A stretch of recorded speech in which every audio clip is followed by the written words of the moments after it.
regular village council meeting of May 14th. Obviously, this is a different setting than we've had in the past. We won't ask anyone to speak up into the microphone, get it closer to you, start on the microphones. But we will begin as we usually do. I'm going to ask Father Forbes from Sacred Heart Church to please lead us in the invocation, and then we'll introduce Richard Baxter.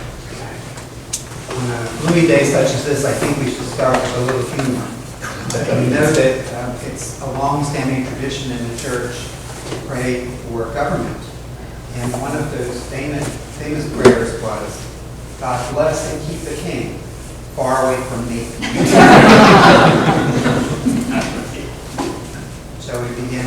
Good and gracious God, we praise and thank you for gathering us this day. We thank you for the gift of rain and for the gift of clean water, safe water. We ask that you might bless all those who do not enjoy these same gifts. We ask that you might bless all those that we call mother, especially during this month of May. And we ask that you might bless those who are voting, which is the reason for us being in this room today. We ask that you might continue to send your inspiration down upon our elected leaders so that they may always do what is the best for all of your people. We ask all these things through Christ our Lord. Thank you. Okay, I'm going to ask young Ms. Baxter, Richard Baxter, 10-year-old in 4th grade, Pinehurst Elementary School. We have the flag just brought in for you, Richard, so I'm asking you to rise and you lead us in the Pledge of Allegiance. Allegiance to the flag of the United States of America and to the republic for which it stands, one nation, under God, indivisible, with liberty and justice for all. Thank you very much.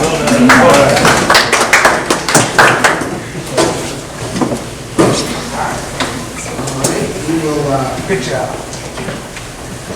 Stay the course and begin as we usually do, and with reports, and turn to the village manager. Thank you, Patrick. I don't have anything interesting to report today.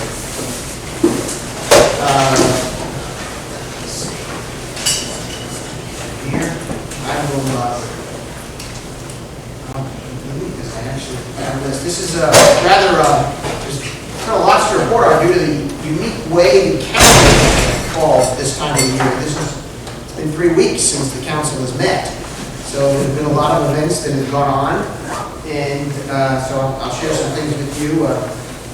2 weeks ago, right at this very location, I spoke at the annual celebration of the military child that was held here. It was a very nice celebration. It's done annually with Kiwanis, and I know our staff worked with folks involved in the effort. You know, they did a good effort. And right in that gymnasium, we turned it to quite a ceremonial room. I also participated in the Sand Hills Community College listening event at the Owens Auditorium about 10 days ago. They were seeking input from citizens about the Sand Hills Community College's future. They had done this around the county, and they're expecting to produce some report for the years out. So we'll look and see what in there that may impact us here in Pinehurst. About 10 days ago, I attended a briefing at Assembly Hall that was presented by Doug Willardson and Kristen Button for our Pinehurst businesses about the U.S. Open Week and the Village of Pinehurst. It was well attended and well received, and maybe later Doug can give us a little update if there's anything new in the world there. But as everybody knows, there's only so many days left, and the village is doing its part, as is many, many other people and organizations. So thank you. Also about 10 days ago, I attended the 2024 Miss North Carolina Senior America Pageant. And I am proud to say that a Pinehurst resident, Martha Merman, won. So she was among 10 contestants from across the state. And I want to give special shout out to our colleague, Dr. Morgan, who was a judge. So, and of course, his wife is a former winner of this pageant. So kudos all around there, Martha. Can I interrupt you for a Yes, second? go right ahead. Please understand that there was absolutely no bias in me being from Pinehurst and she being from Pinehurst. Martha genuinely won. She was Thank you. You're welcome. Thank you. Last week, I represented Pinehurst at the Moore County Economic Development Partnership quarterly meeting with its new chairman, is a gentleman named Adam Kuiper, who we'll be getting to know, who has replaced John May as chairman of that organization. So, last Friday, I made some remarks at the official opening of the USGA Golf House Pinehurst and World Golf Hall of Fame. Those new buildings right there on the club campus. They're very impressive. They will be open to the public between now and July 1, so I know some residents may feel free to go through there. But then after July 1, there's going to be a little bit of a change. There'll probably be a charge and so forth. But in the meantime, please make use of the proximity those of us here have to those facilities. Yesterday, I attended a meeting with many of the Moore County municipal leaders, other mayors, town managers, and we met with State Senator McGinnis and Representatives Ben Moss and Neil Jackson to discuss the recently withdrawn section of Senate Bill 166 that would have stripped all of Moore County municipalities, and only Moore County municipalities, which includes Pinehurst, of its ETJ authority, something it has had since the 1950s. Many of us, certainly all those who attended from the municipalities, consider that an important tool in the way we can manage growth and impact growth in our area generally around us. So it was a productive meeting, and there's no movement anymore this time on that section of Senate 166 that deals with ETJ authority. But we need to stay vigilant because it is important to Pinehurst. I wanted to, two other items. Next Monday is the NAC meeting, and they'll have a presentation somewhat like we're going to see today on the budget. So NAC members, you may want to make a particular point of going to that meeting if you want to have something to say or just to listen and learn. And tomorrow, in this very building, the Sand Hills Municipal Planning Organization, which I'm a member of, will hear a presentation from the North Carolina Department of Transportation regarding a proposal they have for the traffic circle. It's called CFI, the Shifted Pillow. And so feel free to attend and listen to what they have to say, and this is the beginning of a process for citizen input into their proposal.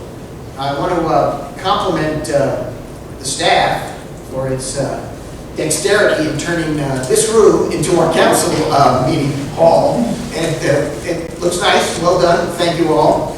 And I also wanted to point out something unique from the last meeting that I hadn't seen before. We track attendance, and we track the viewers on our website. Last meeting we had 93 viewers to watch us online. So whatever the great topic of the moment was, it might have been Doug with the U.S. Open. We're not quite sure what was the big draw, but it's good, and I hope residents and others make use of the technology so that they can listen to the council session. Let me move on and ask Dr. Morgan. He has some things to mention. A few things, thank you, Patrick, on there. Reference right off the Senior America pageant, and Martha Merman, congratulations to her on that. She was actually approached by my wife a couple years ago, and just in routine conversation, just talking about it. A lot of women are concerned. It's for women over 60, or 60 and over, and it's the age of elegance. They're looking for elegant ladies to represent the pageant. I know there's no bikini contest, and there's no bathing suit or anything like that, but there is a talent aspect. And Martha Merman actually did a tremendous talent in the physical fitness thing that I don't think many women in their 30s could do. And so you just wound out the audience with that. But I bring this up not just to celebrate Martha, but also to put it out to other women, because we have a lot of women over 60. And it'd be great to see more participation in that from our area. I wanted to mention the USGA. Went to the events on the opening of that this past month. We had a lot of representation from our staff. And I was very happy to see that. It's really easy for the council to stand up and say, hey, look what we did, okay? And to try to take credit for a lot of the things that are going on. The majority of the work that brought the USGA back came from the staff, okay? And there's lots of details that had to happen, and interactions with it, and conversations are going to be with staff members and also with the USGA. So thank you to the staff for all your efforts in bringing the USGA back and all you've done for them. Last thing I want to talk about is something that's actually had a fair amount of movement, which usually I don't have too much to talk about. And that's the Central Pines Regional Council on there. And a lot of people don't know really what that is. And there's a confusing amount of terminology. Some groups that are named similar, some works with the traffic and things like that. But the Central Pines Regional Council, which used to be known as the Triangle J Council of Governments, we are a voting member of that. We are one of 47 different groups in there. I had a Zoom conversation with Mr. Lee Worsley, who's the executive director, on April 26th, and a variety of different things. It's also coincides with the time that the budget proposal has come out, and that will probably get approved here in the near future. But what the Central Pines Regional Council is, it's a hub on there with representatives from the area, basically Chatham County, Durham County, Johnson County, Lee County, Moore County, and Orange County, and Wake counties. And they will assist in a variety of different things, difference in what the different counties need and what the different townships need for that. They are also technically a regional government, okay, that they by law are doing it. And as a member of this, we are able to receive different support from them, okay? And then we have a vote on how that support is done. One of the things I asked Mr. Worsley in our meeting here is like, okay, what exactly have you done for Pinehurst? And he was kind enough to send me some aspects they did specifically for Pinehurst. And so between 2023 and 2024, what the CPRC did was the Rural Planning Organization staffing and Metropolitan Planning Organization transition support. So as we have transitioned to an NPO, they're the ones that are handling a lot of that, obviously with our staff. They got an area agency on aging services for older adults. We've got one long-term care ombudsman to advocate for facility residents in Moore County. We have a no-cost facilitation for Tri-Cities group with Southern Pines and Aberdeen. The Regional HR Directors Group, participation in the first ever local government career expo on June 8th. And technical assistance and member rates for 2023-2024 market study. Also drug and alcohol testing consortium provided reduced cost on required employee testing and administration. So those are benefits that we specifically received here in Pinehurst. Ask the question because we pay dues. We pay dues, so that's the return that we're getting from there. On the budget itself, the budget that's been proposed is $40,442,000, so basically $40.5 million. Pretty big budget to figure in our township. The majority of that, though, is a federal pass-through. So it's money that's coming down from the federal government goes in there, so it's about $15.5 million. It's just a straight federal pass-through. So it's not like they have that money to divvy up to different folks. What we're paying in there for dues to the member investment, so to speak, is about $900,000. That's for all the townships that are involved. There's 47 different townships there. On the expenditures for that, you've got different aspects that they focus on. One is transportation. There's the Durham NPO, which they run for them, has a certain amount of that. Of course, they have to pay for that. Community and economic development, housing, environmental and resilience, and aging and human services. Those are the main topics that they end up spending on. In my conversation with Mr. Worsley, I already talked about what are the specific benefits that are received, which I've already referred to on there. We also discussed just the organizational structure, how we move forward with different things, the voting process and things like that, also the budget process. We talked about goals that we have, and there's a little bit of expansion that's going to be occurring with that council. And we ended up the meeting, making sure that we both had each other's cell phones and the ability to contact each other if anything's going on in reference to Pinehurst. That you can call me, obviously, anything's reference that Mr. Patrick and Council calling him.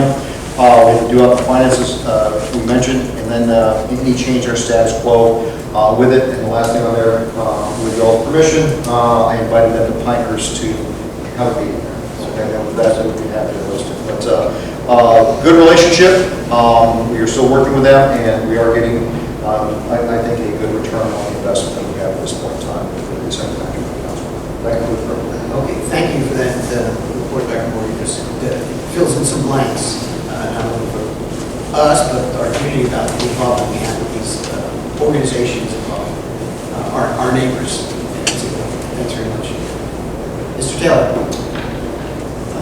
First of all, in addition to the monthly meetings of the SMPO, the Sand Hills Municipal Planning Organization, there's also a technical committee that meets on a staggered basis with that. I attended that meeting about 10 days ago, I guess. And they received a preview of what the full SMPO is going to hear next week.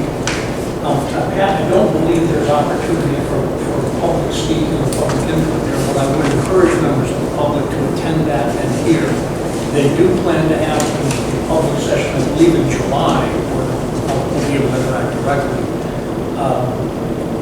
Without regard to how well it comes out, I think residents of Pinehurst will want to educate themselves on what they're thinking about and broadly speaking.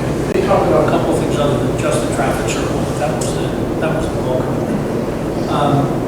I also attended the meeting yesterday that Pat alluded to with local leaders with regard to Senate Bill 166. And I would say two things struck me.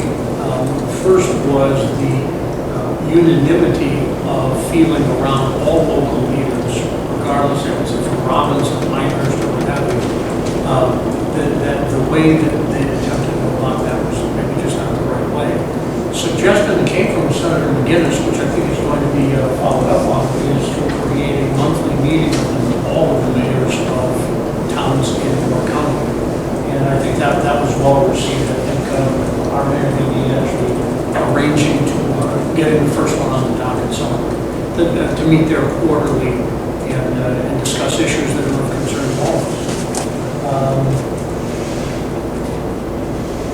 And I also would second the suggestion to, even if we're not the NAC representative, to encourage people to come and listen to the presentation of the budget. That's it. Barbara. Thank you. First of all, I attended the dedication of the Jim and Elizabeth Bishop Gathering Place by the Village Heritage Foundation, which is a gorgeous, beautiful area right off the path from the Arboretum. So I highly recommend you walk down there and see it. It's lovely. Secondly, from the Beautification Committee meeting, we helped, the Beautification Committee helped fund landscaping on the hillside on the USGA side of Highway 5. That project is now complete.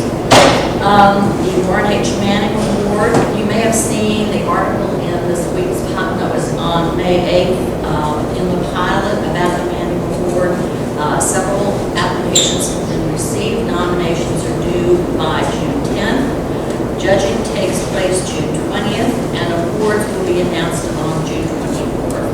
And this is the award that recognizes landscapes that enhance the entire village, and that includes ETJ. Beautification Committee would like to extend their congratulations to the Pinehurst Garden Club for their work on the planters in the village. Today, to this very day. This very day, club members partnered with village staff for Planting Day. There were 41 members of the garden club planting flowers in the rain. So kudos to them. Last of all, a wonderful story from our Shop Small This Spring event in Pinehurst. A family won the Family Fun Basket, and the winners happen to be a couple who have a 6-week-old baby. And in the package that they won, there happened to be a $600 stroller from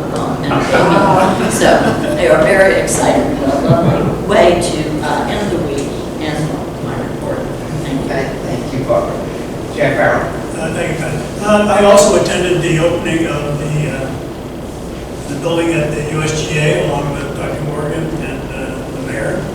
Numerous dignitaries from the national and state scene were there, including Pat, who spoke welcoming the USGA. I want to point out that the building is open to the public, and it's, according to the flyer here, it's open 7 days a week, from 10 in the morning to 5 p.m., except on Thursday, it's open till 8 p.m. So I recommend that you take advantage of, go over there, and for the open, when the open happens, I suspect it might be difficult to get in there, but between now and the end of June, free admission, and I think after that, there may be half price for North Carolina residents. That's what I'm told. Don't hold me on that, but that's what they say. So the ground floor of that building is very interesting. It's the USGA experience, if you will. And they have lots of very interesting exhibits about agronomy and designs of golf courses, etc. And in the back, a very large room is Pinehurst History in 50 Moments, where we, the village, particularly Tufts Archives, have loaned them a substantial amount of material. Audrey, thank you very much. And actually helped them figure out what are the best 50 moments to tell you the truth. And it's very interesting. You can walk around and get a perspective on the history of Pinehurst and golf in Pinehurst as you walk around there. So I highly recommend that. This is the brochure that comes from that. On the second floor is the World Golf Hall of Fame. Again, they're connected. It's an interesting exhibit. It's essentially locker rooms of all these very famous golf players, golfers over the years. And I highly recommend walking through that. You may recognize some of the golf clubs, golf events, people, and so forth. It's very entertaining, very good. Highly recommend it. I also spoke to the National Park Service last week. I had a lengthy conversation with Ellen Rankin. I gave her a little bit of an update on some of our activities. She was pleased to hear about our efforts in sand clay path extension and also restoration. That's a big deal. I think we're doing a good job there. Also very happy to hear of our library decision, although they're flexible. In particular, that we don't anticipate any significant changes on the Village Green, which has been a significant issue for the Park Service over the years. We had a lengthy discussion about the North Carolina traffic circle, yet to be designed and yet to be built, but the National Park Service had reviewed that material at some depth a little while ago, and these are my words. They are not overly concerned that it will impact our national landmark status as designed. So I'll leave that there. We did have a lengthy conversation about the national landmark status and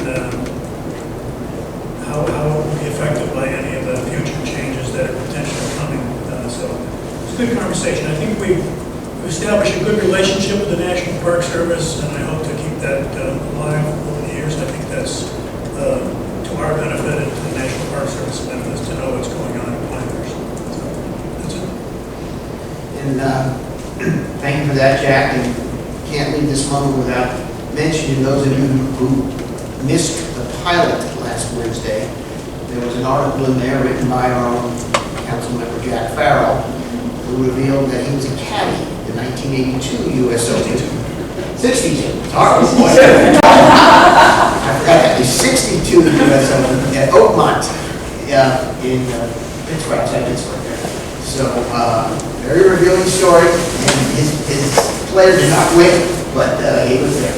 So, thanks, Jack. All right, let's move on to the consent agenda. The items that are listed below, in this case on the screen also, are considered routine or have been discussed at length in previous meetings and will be enacted by one motion. No separate discussion will be held unless requested by a member of the village council. So we have an approval of the village council minutes for April 23rd's regular meeting and April 23rd's work session meeting. And then we have a resolution appointing Jack Farrell as the Village of Pinehurst voting representative to the Regional Land Use Advisory Commission. So I will entertain any motions regarding the consent agenda or any questions. Just a question. I was surprised to see that the approval of the resolution was part of the consent agenda, not because I have any issue with it, as distinct from the reappointments to other commissions and whatnot. Is that a standard procedure? I don't know. I since I was a member of the council, I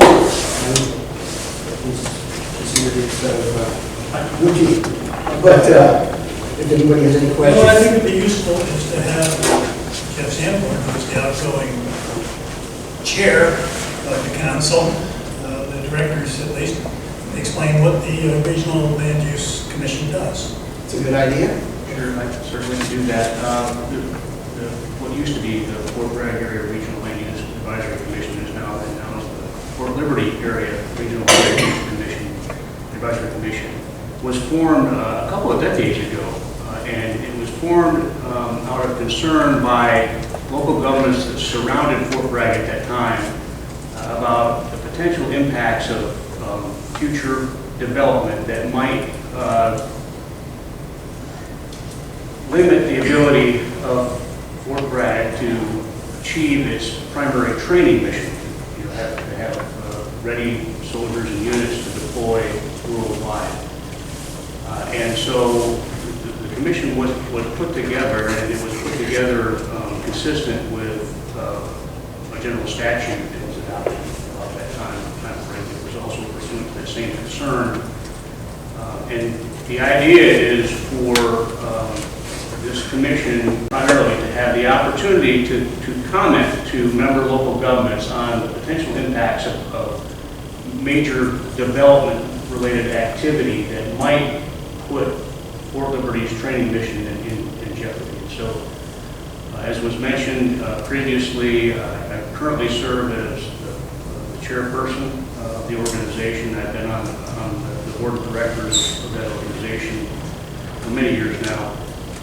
But with my pending departure, we recognized at LULAC that we needed to have somebody else from the village of Pinehurst step up and take on the responsibility of being Pinehurst's voting member. I reached out to Jack, understanding that he has very deep roots in southern Moore County and this area of North Carolina, has a lot of historical perspective and understands what the role of Fort Liberty is. And I thought that he was a very appropriate person to represent Pinehurst in the future on the Regional Land Use Advisory Commission. And so, along with that, I asked him if he might be also willing to serve on the board of directors because we had to fill some upcoming vacancies. And this is a first step for that. And so, if you approve him to be a voting member, our voting member, he will also be on the nominee list here in about a week or so at the next LULAC meeting for the general membership to approve the next board of directors. And if this resolution is approved, I'll do my best to fill Jeff's shoes. They're going to be very difficult. I move to approve Resolution 2421 appointing Mr. Jack Farrell as the Village of Pinehurst Village Representative to the Regional Land Use Advisory Commission. Second. All in favor, say aye. Aye. Somebody want to formally do that for the minutes also? Yep, I move to approve all items listed considered routine on the consent agenda. All those in favor, say aye. Aye. Okay, we have adopted those two. Thank you.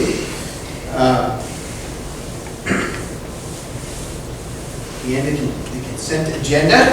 Now we go to item 5, the proclamation for National Police Week and Peace Offers Memorial Day 2024. Peace Offers Memorial Day is held annually on May 15th. In 2024, National Police Week is May 12th through May 18th. So we're right here in the sweet spot. Do we have a copy? There it is. Looking for it. The proclamation itself. And so,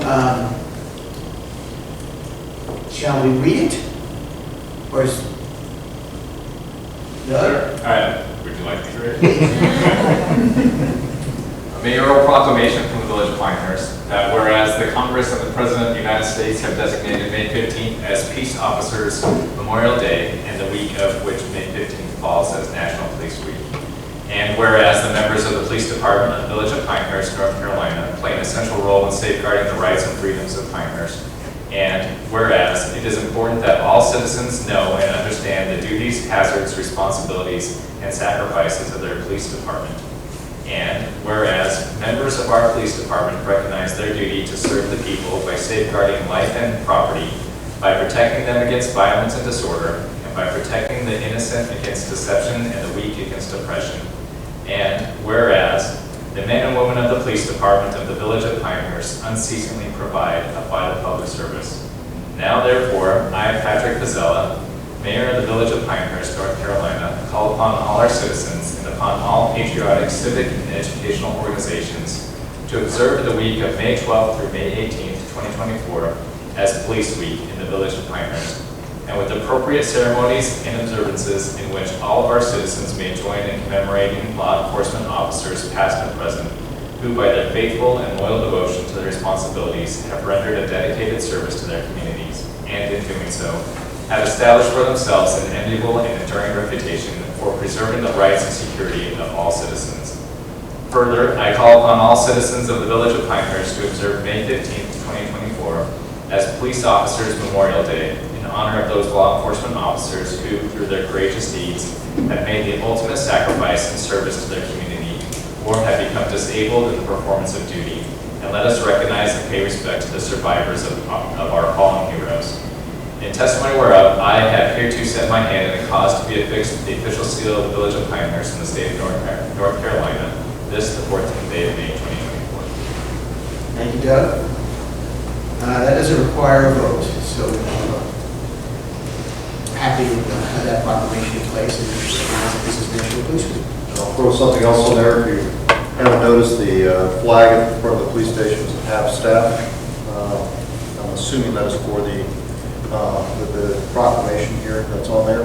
Also to recall, April 29th, this year, there were 8 officers shot in Charlotte and 4 were killed. So while we think of ourselves as a very safe and low crime area, and thank God we are, do not think that our police officers do not take risks as they go out and provide protection. So, thank you. Thank you, Dr. Moody. Now we can go on to, we have items 7, 8, 9, 7, 8, and 9 actually are 6, 7, 8, and 9, I'm sorry. They are resolutions reappointing, or in one case, appointing individuals to our Historic Preservation Commission or our Planning and Zoning Board and Board of Adjustment. So, Jeff, I'm going to ask you to walk us through this. Sure, thank you. The first one is an opportunity for you to consider reappointing Sonia Lutzstein to the Planning and Zoning Board and our Board of Adjustments. Sonia is completing a current 2-year term. She has 1 year left on her term limit of 6 years. And so this is kind of a non-standard thing, a result from the policy change that took place a couple of years ago with regard to term lengths.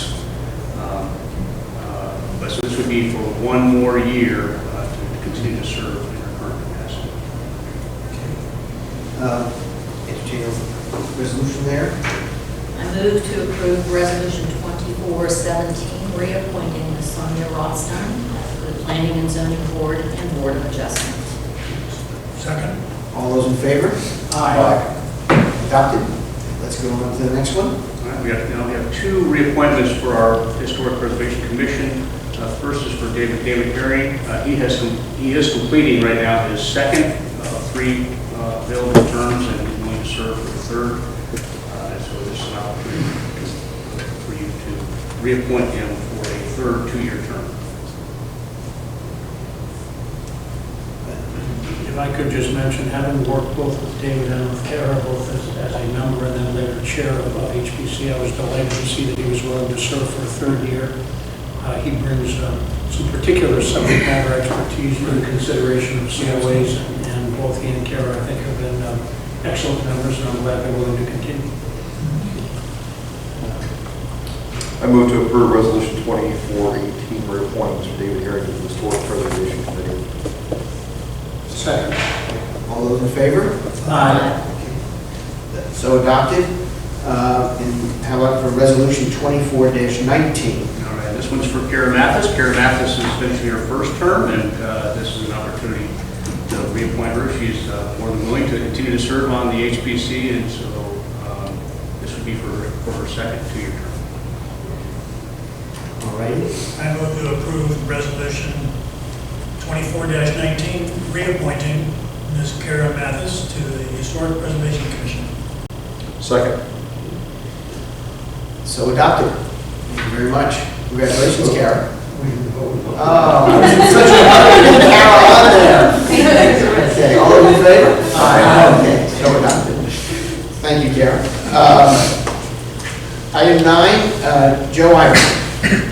I would just mention that I did meet with Joe for 20 or 25 minutes, and I think he'll be a very good addition to HPC. So we have a vacancy to fill on the HPC, HPC, and Alex and Richard Vincent and I had the opportunity to interview a few folks for that opportunity. We're very impressed with Joe's conversation that he had with us. And so a couple weeks ago, I notified council that we were considering nominating Joe. Got very positive feedback from everybody at that time. John did indicate he wanted to have a conversation with Joe, and he said that went well. So this is an opportunity for you to consider appointing him for his first term to the HPC.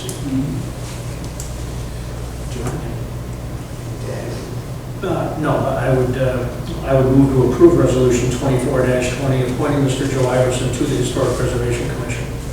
Second. Second. All those in favor? Aye. Okay. Congratulations, Joe. Thank you very much. Welcome. All right. Having dealt with those items, we're on item number 10. The approved document imaging contract with NCCI. So, Jason? Who else? I'll join you. Doug? Okay.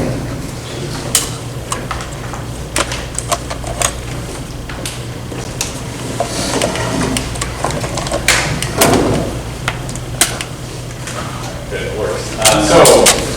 We have been going through this document imaging process for over a year now, or about a year now. It's part of our 5-year plan that we've had for several years, and we're working on implementing it this year. What we want to talk about, what is document imaging? Not everyone may be familiar with that. So document imaging is us being able to scan all of our documents and have them readily available. It also allows us to have different versions of documents, allows us to readily retain our policies, or retain documents aligned with our policies and with North Carolina state law. We can redact items from those documents as we need. There's a change log, so we can go in there and see that Jason changed something that I didn't want him to do. And there's integration with all our other software programs and applications. So we have something called NeoGov, which allows people to apply for jobs online. That would be able to integrate with document imaging, and so that when somebody's application comes in, it could be standardized and be in the PDF format and go into the file. We know exactly how long we need to keep it, and as soon as that becomes, it'll be deleted and we no longer have to worry about it. What I may be most excited about is forms and workflow. So we have forms that we have to fill out internally, like to get reimbursed for travel or something like that. So it can be done through this. It's seamless. It can go to all the department heads and to the finance all digitally. We don't have to pass around paper, things like that. And the most important is that it is quick retrieval. So we'd be able to have someone sitting at their desk working, be able to get any document that we have, that we have ever had, at least it's in the system, from the desktop, not have to go to filing cabinet, not have to go down into the basement and dig things out. So Jason, I'll sort of jump in. Anything you want to add on that? Yeah, so all these are very important for us. The last one, so we're going to show you a picture here in just a minute of kind of what some of our basement looks like and some of our office space. Imagine we do have a lot of documents since, what year was it the old village hall burned down? Anybody remember that? 1994. So 94. So we didn't have document imaging then, we had some filing cabinets, and of course that didn't do us a whole lot of good. So we do have a basement with a lot of documents, a lot of filing cabinets. We have a vault that's full of paper and cardboard boxes. So we would like to do two things. One, we have a future plan project to scan in the old documents, but what's really important going forward is that we start moving digitally with all of our documents now. And so it's real important. You know, just imagine being in HR, you wanted to pull up an application from 4 years ago, you wanted to check out an employee's file, you have to get up, you walk down the hall, go to the basement, 3 flights of stairs, go to the basement, pull it up. So this will be literally typing in somebody's name, hitting the button, anything that's stored in the system would be available within seconds. So we're really excited about this. We get to free up space and kind of automate processes quite a bit. So you look and see that the top two, the bottom left and the top right, are in the basement. A lot of boxes and things down there, and then, you know, filing cabinets. I think that's admin. You've got a collection up there as well. So one of the good things about this is that it will help us free up space. It's the process for us to go digital. So what we want to do is put our efforts going forward, and we make sure that we're doing what's right. We're kind of behind the curve on some of this. I was talking to the group today, UCCI, that we're going to use to help us implement this. And they alone have over 40 counties as customers in North Carolina and 70 municipalities. Those are kind of rough estimate numbers from them. So what we want to do is kind of catch up and see how they work with the city of Fayetteville to go digital there with their records. I know Davidson County, they've gone digital with a lot of their records. So we hope to be on that list there soon as well. This process, though, you know, keep going here, but we have a team that we put together that's from all the different departments, and we survey them. You know, what are your digital document needs? What do you need? What's important for you? So we surveyed them. We gathered all the data. We participated in 2 different demonstrations of solutions. Put some good time into it. We actually went on the field trip. Some of us went up to Davidson County and looked at their Laserfish implementation as well, how they use it, what they like about it, what maybe they didn't like about it. We got to see that firsthand. And after all that was said and done, we selected Laserfish to do Laserfish. There's 2 different ways to say it, depends on how further south you are. Laserfish is what we selected, and we selected NCCI to be our to help us implement the solution. They have a lot of experience with their government clients, and especially in North Carolina. And this project was approved already. It's in this current year's budget. The funds are there. So we are asking now for you guys to agree to the contract that the mayor has to sign. This is something that was bid out on the Omnia contract. Dana helped with that and made sure that we can purchase off the contract. And we got a good discount off of it, 10 to 15% off different parts of the contract. It helps out quite a bit. So remind me what Omnia stands for. I assume this is a broad contract that lots of communities can go access. Dana, do you know what this is? I can look it up, but yeah, it's a purchasing consortium that a lot of governments use. Okay. Yes.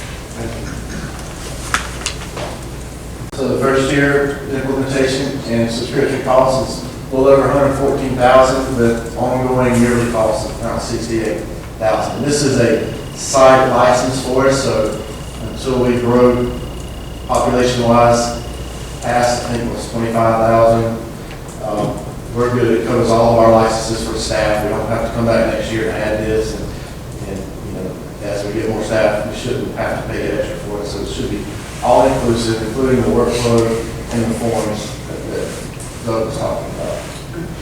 When you say this was approved in the current year budget, I assume that was a placeholder because you hadn't signed a contract yet. So it is fully funded to the level of those numbers? Yes, sir.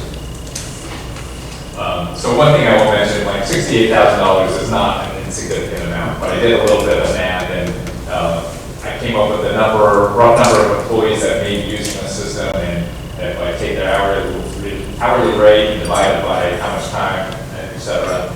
If they use it for less than 10 minutes a week, it pays for itself in saved time, not having to dig through files and not having paper travel through office to office. So for 10 minutes a week, I think this is a good investment. I'm sure that most of those who will use it well more than that, it will pay itself off in efficiencies within the village. Some things, I believe, COA applications to the HPC have been online only for some time, Alex. I think that's right. Is this going to require further changes in how the village does business in order to, so we don't have more documents coming in that have to be scanned? So the system that you're referring to is the Excel meeting system. It is already has the digital capability, so those documents are stored in that particular system. At some point, we may have an option to actually store them and move them over into the system, but they are already there through our online, what we call it, the Excel Assistant Access Portal. So I think we require digital submissions on all those now, unless there's some kind of circumstance. Let me rephrase. What percentage of this is forward-looking? New documents coming in, job applications, right, versus getting rid of those, paying someone to scan what's in those boxes so that they become retrievable going forward? This is all moving forward. So a good example is our golf cart fee and application that you have to, right now you have to come into Village Hall and do it. So through this, we can easily create a workflow and a process where we can go online, fill out the form, and it comes to us and we approve it. They don't come in. It would be much more efficient for residents. And as different forms and applications that we realize, hey, there's a better way to do this, we can do it in Laserfish. So it should say village time for staff and residents. So what other impact might this have? I mean, you talked about the planning system, which we've implemented. How about things like the Past Perfect system on the archives, which is used to store images of all our photos and documents and so forth, and catalog them and retrieve them, etc. Of course, that's designed specifically for museums, but do you see this potentially replacing that? Probably not anytime soon, since that is a specific system designed for the archives. And we're trying to catch up to them, actually, at this point. They are still there. I would see, this is more for, we can store multiple file types, but it's more for documents than it is saved images at this point. So you can search, you can type in something you search, and it actually look inside a document. It'll scan the document. Kind of PDF. Yeah, pull it up really quickly. So I assume in the Birdie that we looked at all other systems and saw where this could either augment and or replace. Is that true? Yeah. Or fully integrate with it. So that if someone applies online through NeoGov, it doesn't have to be downloaded through NeoGov and then uploaded into Laserfish. It will be seamless. So MCCI is going to assist us with the implementation of the Laserfish software, is that correct? And where will our images end up? So are they going to be at MCCI servers? That is correct. So there's two parts to it. One is their services to help us get started and implement it and do the training. The other piece is the cloud hosting with MCCI. With their servers, they will host all of our documents. So they host software and the server. Of course, we got a little bit of front end. We will access it basically via web app. So we'll pull up our browser, it goes right to our site, we log in. I think it said we're good for 1 terabyte to start, something like that. I think that's correct. I understand how it helps us internally to operate and become more efficient as an organization. What will our residents see? Are they going to be able to retrieve an ordinance quicker than they can now when they try to search for an ordinance? Are they going to be, what are the benefits for the residents? Well, there is a public-facing portal that's part of this agreement. And I think we're gonna work towards that. I think we'll focus on internal document imaging to begin with, and then as we move toward the forms and the workflows via that public portal, we'll be able to basically host a form out there that will, when they click the search or document retrieval request, it goes to the server, pulls that information back. So we can certainly do something like that. We don't have everything mapped out yet that we could possibly do. That's something that we do. Could you see this possibly being attached to the VOP website? Because searching for documents and other stuff on the village website can be a little, requires an extra set of knowledge in order to get where you're going.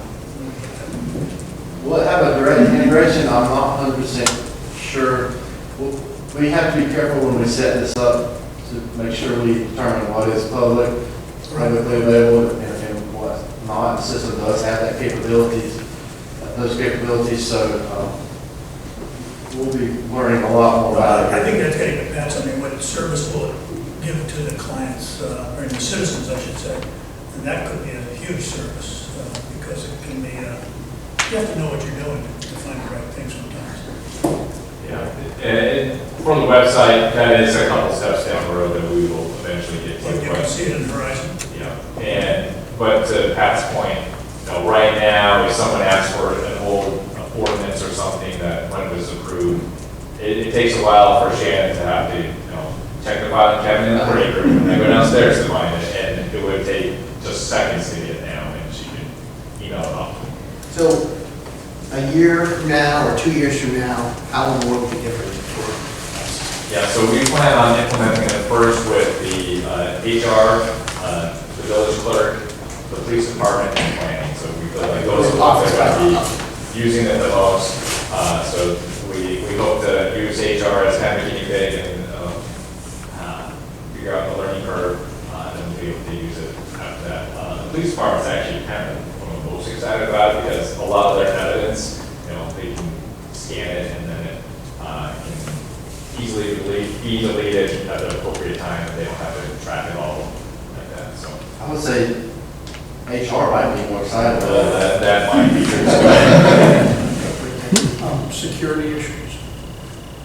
Yeah, so we've done a little research into that and many other, the way we approach it is it secure enough to store our police, our criminal justice information?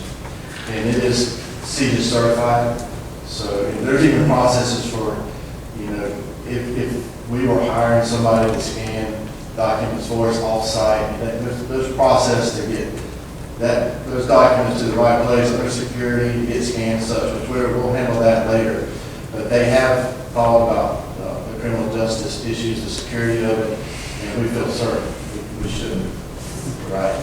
Would we ultimately have tax information on them? Things that are germane to how the village operates from a revenue standpoint, as we've seen in some ransomware issues elsewhere around the country? I mean, we can put anything into the system that we wanted to. It's just how publicly available we want to make certain information. Sounds like a big effort. Who's the project leader? You're looking at that dream team. So. Of course. But now we're talking about the dream team, the 1 terabyte, what you said we have for memory? I need to look at that. I can play a cell phone with 1 terabyte memory. Yeah, I think it's actually might be 100 terabytes, but I'll look into that and see. Kind of get lost all there. A terabyte's got 12 zeros to it. So Terabytes will not last very long. Yeah, I don't think so, especially if you put any sort of pictures there, you talk about evidence and things like that. Just make sure that we've got the right. I like the whole concept, the whole idea here. It's moving us into the 21st century where we need to be. Let's just do an analysis on there as to what we're actually going to be putting in there. And let's not shortchange ourselves or spend a lot more than we need for stuff on our computers. Exactly. Is there any other community in Moore County that's gone through this document imaging approach of things? Or we will be the first in Moore County? We saw Fayetteville. Moore County definitely uses it. I'm not sure. Oh, the county government does? Yes, sir. Is it Laserfish or is it another? It's Laserfish. Okay. Is there cities, Apex, Caryville, Hickory, Annapolis, High Point, Lake Forest, Winston-Salem, and then counties, Cabarrus, Davidson, Cumberland. All right, good list. Yeah, okay. Thank you, I was just curious who else. So we're getting that vote with. Other questions? Hearing none? Anybody? Are we being asked to approve a contract? Yes. Yes, for the one-year contract for $114,000. This is not as a capital expenditures, right? This is a operating. Correct. I move to approve the documentation contract with NCCI totaling $114,305.29 for 1 year from the contract date. Second. Okay, all those in favor? Aye. Adopted. Thank you.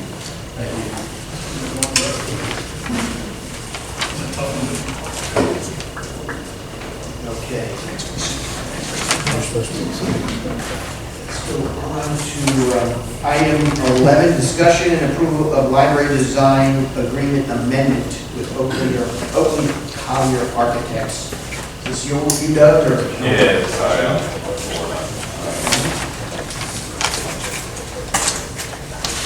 We actually, you're okay with me standing here. But, so at our meeting or two ago, we discussed the library and we made some final decisions that would help us be able to come to an agreement with the architect on how much the design cost is going to be. So we have negotiated with the architect and came back with the fee. It aligns with standard practices with the industrial standard, and it actually is very, very close to the proposal they provided a year and a half ago to us to do the whole thing. Amazing. So it's about what we expect. So the total cost will be for $600,900. So if the council is agreeable to that, we'd like to approve the amendment to their contract for that amount. Well, for the amount is $460,900 more than the $140,000 that was previously approved for the schematic design phase. What precisely are the deliverables for this? This will be full bid documents to go out to bid for contractors. And we expect that timeline to be done this fall so we can have dirt moving this fall sometime. So that's the product, That's the product, is design, full design, and bid services, so they will help us bid it out and vet the contractors that submit proposals. Any other questions? No, it's pretty extensive. It's a personal grumble that, but this is the way the world works. I mean, if we decide to upscale some elements of, let's say, the technology on the inside, we discussed earlier whether we exceeded the scope of the original 140, and so I knew this was coming down the road. There it is. Is this firm fixed contract? Yes. So this price shouldn't change. So yeah, if we go back and the standard is 10 to 12% of what the overall construction project is going to be. But this is set, like if we agree to upgrade the interior with leather instead of plastic, they're not going to come back and change the price on this. So this is a set price for bid documents and bid help. And if the actual cost, once we get through that, we've all discussed the concept of, we're making our best guess, but we don't know what the numbers will be until we ask for an actual bid. Yeah. So yeah, That will also not change this. right. If it came back at 6.2 million or 5.8, their numbers not Or going to 8 change. Or 8 million, yeah. Well, and a good thing about that is they're confident enough to give us this contract and they're confident enough to sign it. Yeah, that's going to be the Or lower. call it lockdown, but it's as close as you can get to lockdown. It's firm fixed, okay. Do I hear any other comments from council members on this, or will I entertain a motion?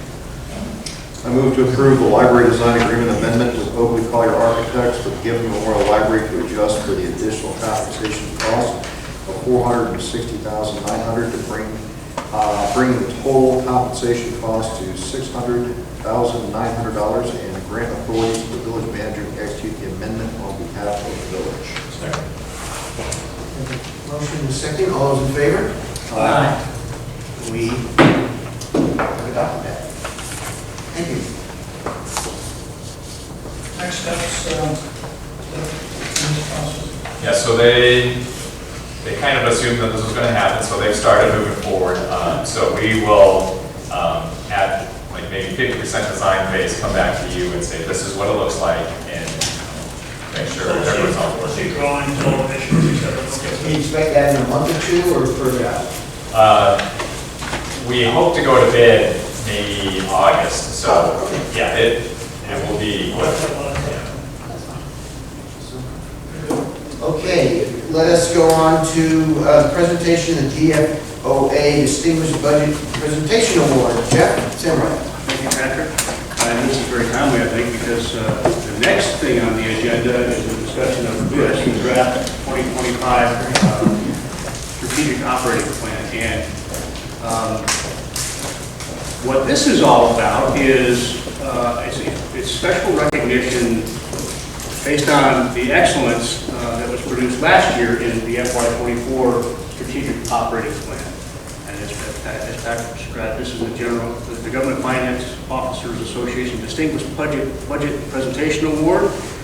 And I think this weekend, John asked kind of an insightful question. So what's the intended audience of this document, right? It is really, it's a key question. And as it so happens, this recognition kind of helps us to understand that, because this recognition is based on evaluation against a broad set of criteria of best practices that are recognized across the United States for government finance budget documents. And they evaluate against 4 general broad criteria. The first is a policy document, right? So a policy document, the intended audience is pretty broad. It's us and it's the public and everybody else, right? The second is a financial plan, same thing. An operating guide, right? So it's our guide on how to execute the plans that we intend to execute. And then finally, as a communications device, right? How we communicate with the public about what we're doing for them.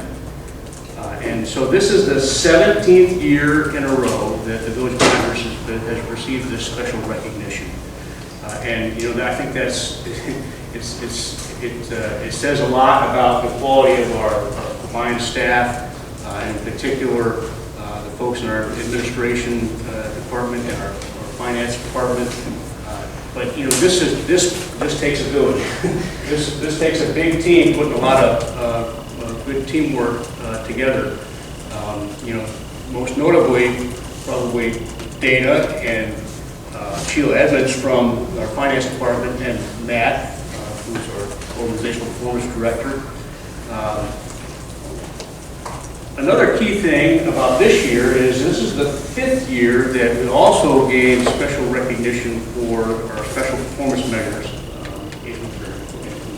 And that's really a recognition of how well our key performance indicators are incorporated throughout the document, and the relevance to those key performance indicators to what we're doing.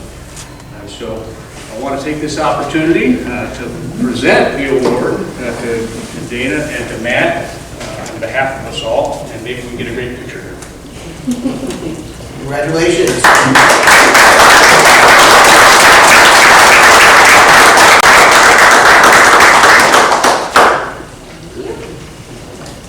Thank you, Dana and Matt. Congratulations to your team. A lot of people who need to work with to make all that happen.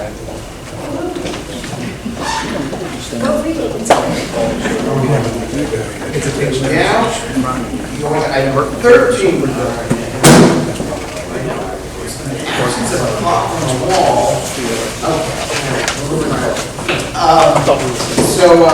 This is a presentation of the fiscal year 2025 budget and strategic operating plan, which Jeff Sanborn was waving his hand a moment ago, and he brought with him. It's his book, is what I'm saying. That's what we did here. Okay, so Jeff Sanborn, please begin. All right, so this is, we're continuing in our annual process of this budget and plan development almost there. It's been a long process. We're right on target, we're right on schedule. And I think you can hear the comments you have now or in coming weeks, but we have a couple of budget work sessions next week that we're there trying to allow you all to dig deeper into concerns and questions. Not necessarily a lot of answers right now, but so this is what we have for our plan. This is going to cover your strategic direction as we determined primarily during the strategic retreat in December and the conversations that have evolved since then. The components of our strategic operating plan, we're going to step through that. What the FY25 budget looks like at the macro level, and then our 5-year financial forecast and next steps. You gonna do that? No, sorry, I didn't know that was going to work, so go back. All right, so strategic direction. And this is discussed in detail starting on page 58 of the plan. So kind of going out of order here, remember all of this quick discussion is kind of one page, all the plan is laid out. But so this is what it looks like in terms of your direction. What's included in that section of our SOP is our detailed description of what our annual strategic planning process looks like. We have FY25 balanced scorecard with our very important areas of focus, both of which we approved back in January. The initiative action plans that we've identified for the strategic goals and objectives, those are the most significant projects, if you will, that have all under this project plan. Our key process evaluation, we've got evaluation plans that are birdies and races, and our historical and projected performance given the resources that are allocated in this draft SOP, and that's how it has impact on our balanced scorecard. Back in January, you approved these areas of focus coming out of the December retreat. First, deliver effective fire and rescue services, ensuring those roads protect the character of our local neighborhoods, and finally, providing a safe and effective multimodal transportation system. That goes to some of the future conversations. So, an orientation to this guy. What you have there is a tab product, so you can step through this right with me. Starting on page 16 is the budget brief. That's the mayor's message about the budget. Thank you, Patrick, for a couple of edits that you provided here the last couple of days to approve that document. And then the next section is the budget message. Budget message is my message to the council. My message to the council about what's in the budget. And then on page 20, you go to the tab at page 24, and that's the operating plan guide. And that's a good opportunity for all of us to include our residents and other interested parties to help them understand how this document is put together and how to use it, and how to get the most out of it. And then we can move on, starting on page 58, to the strategic priorities, and that's the section I want to discussion about. And then on page 92, the meatiest section of this entire document starts with the discussion of our general fund. That's a fairly detailed, lengthy discussion of all the elements of what we have planned for this year's budget, the FY25 budget associated with the general fund. Jeff, I mean, for a moment, for those folks who are listening, they can watch this and look at this on the website. Is that correct? Is it going up yet? It'll be uploaded tomorrow morning. Tomorrow morning, that's correct. Are you referring to this conversation? No, I'm referring to the document. The document is live now. It's live. Okay, I know it was live for us, I just didn't know it was. That's good news. Anyone will ask, send it to the website. Thank you. Okay, so there's a lot of good information in there, and I'll be going over some of that here later on in the presentation. We have something new in this operating plan. That is the SMPO Special Revenue Fund. That discussion starts on page 164. As you are all aware, we have the responsibility of administering the funds associated with the SMPO. And so there is a special revenue fund that's set up to handle that responsibility. The direction and what happens with those funds those decisions are made by the SMPO governing board. We do manage the funds. But from an accounting standpoint, those are essentially all pass-throughs. We have to account for them separately. That's right. But other than our contribution, our dues to the SMPO, there's no budgetary impact on Pinehurst. It is not. For us, it's just our annual dues payment. That's not. There's some back and forth as well, because we get reimbursed for the services we provide. With a lead planning agency, That's the responsibility rests with us for the, sort of keeping the machinery running. Okay, then, starting on page 168 is a discussion of our capital project funds, and there are three such funds that are contemplated in this 5-year plan. The first associated with library expansion that will start in 25. And in the out years, our capital project funds that are contemplated for the public services relocation of the third acquired facility. That actually the construction is outside the library, but designed within and then discussion of our 5-year financial forecast starts on page 172, and then finally the total capital improvement plan. Starts on page 180. Here.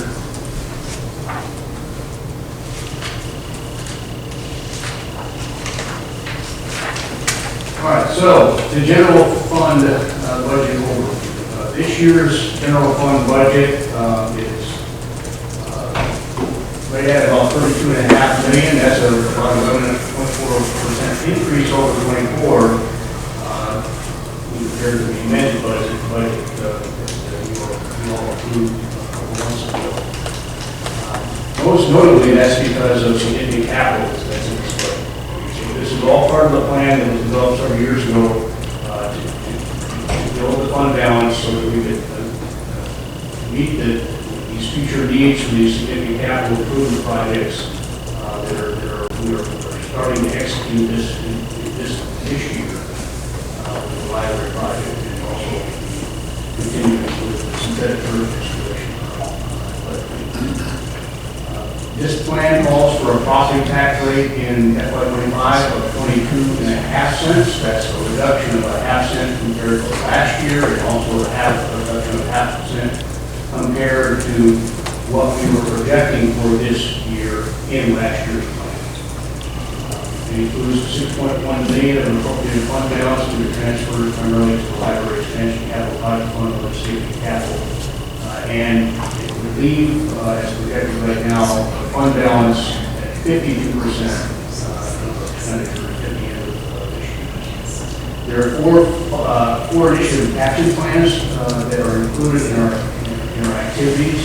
They're covered by this next year's budget. It costs about $6 million. The first is a continuation of our desires to update the Pinehurst Development Ordinance. That's a conversation about that last couple of weeks as well, as you all are aware. That was funded in the FY22 budget. We look forward to the FY23 and 4, and we are finally in a position to continue to report on that. Our meeting last week.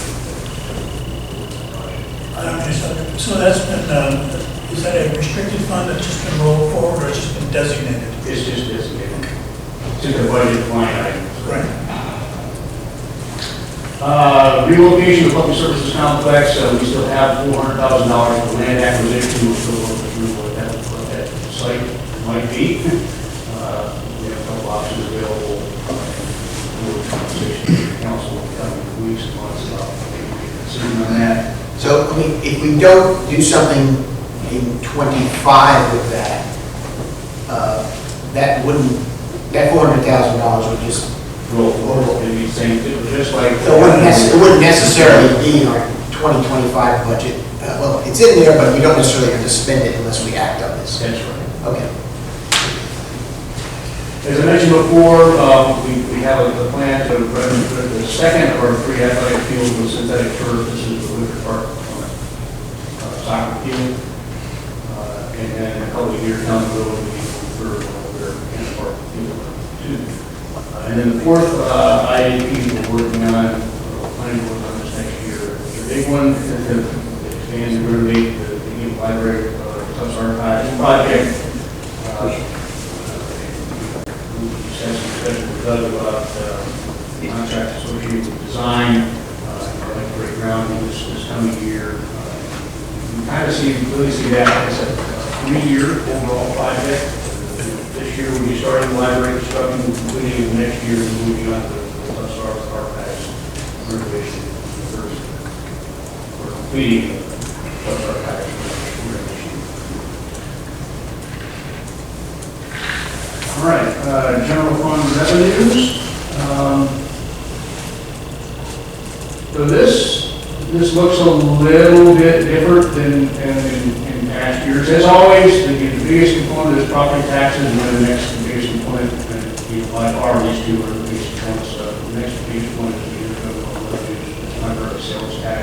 There's also restricted intergovernmental revenues like holiday funds and some other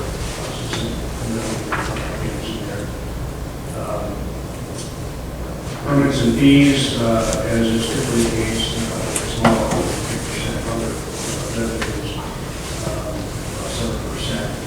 That's made of 3 actual components, sales and services, things like our field fair barn rentals, our parks and recreation program revenue, library revenue, all that stuff goes up into that, as well as investment income. And then fund balance appropriated of 19%. $1 million previously close to this slide. In the past, recent past, weren't the property taxes closer to 50%? Pretty close to 50. Okay, This is skewed by the significantly larger fund balance appropriate. So this is it's because in order to balance this budget, we're appropriating more fund balance as part of that plan to spend down the fund balance as we're working through these major capital projects. Did I say that right, Dan? Yep. All right. Okay. So on the expenditure side, it's always kind of looked at this in a couple different ways. The first is kind of the categories of types of expenditures. This slide generally looks kind of the same as it usually does as well, in that the single most significant component is salaries and benefits. That percentage is down just a little bit from last year and from normal. Same on the operating, a little bit smaller than last year, but it goes back into the other financing uses there, which is a transfer, primarily transfer or a capital budget fund for the library. The general fund expenditures incorporate a merit pay raise as always, 2% average plus this year's cost of living adjustment of 4.1%. That was derived based on analysis of CPI changes over a 12-month period that ended December 31st of 2020. 2 new full-time equivalents in this year's component of this plan. The first is the stormwater technician, intended to carry out the actions that are described in our stormwater master plan primarily, and then the fleet service apprentice that had a conversation with you previously about gives us some flexibility going forward in developing replacements for that staff, even though we have some departures in the future. And as always, the BOP based on employee health and dental insurance, and estimate in our budget a 10% increase next fall or winter. The other way we look at our expenditures is kind of by the types of services that we provide, and this, again, this roughly looks like it has in the past, but it is skewed. It's skewed primarily because of the athletic field synthetic turf project that is making the cultural and recreations piece of this pie quite a bit bigger this year than it typically is. It was a one-time expenditure. And as a result, the other pieces of the pie are reduced.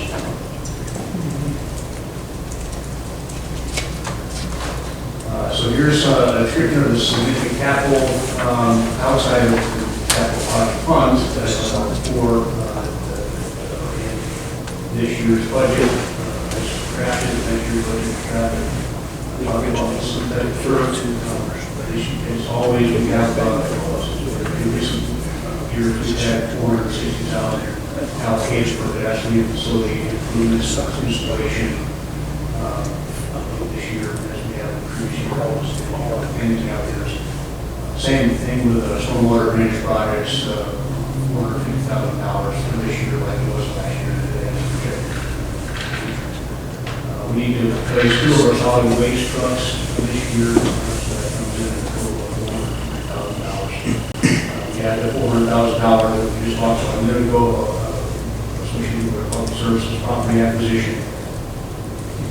While we're doing the work in our athletic field, we also want to replace end park field lights and poles.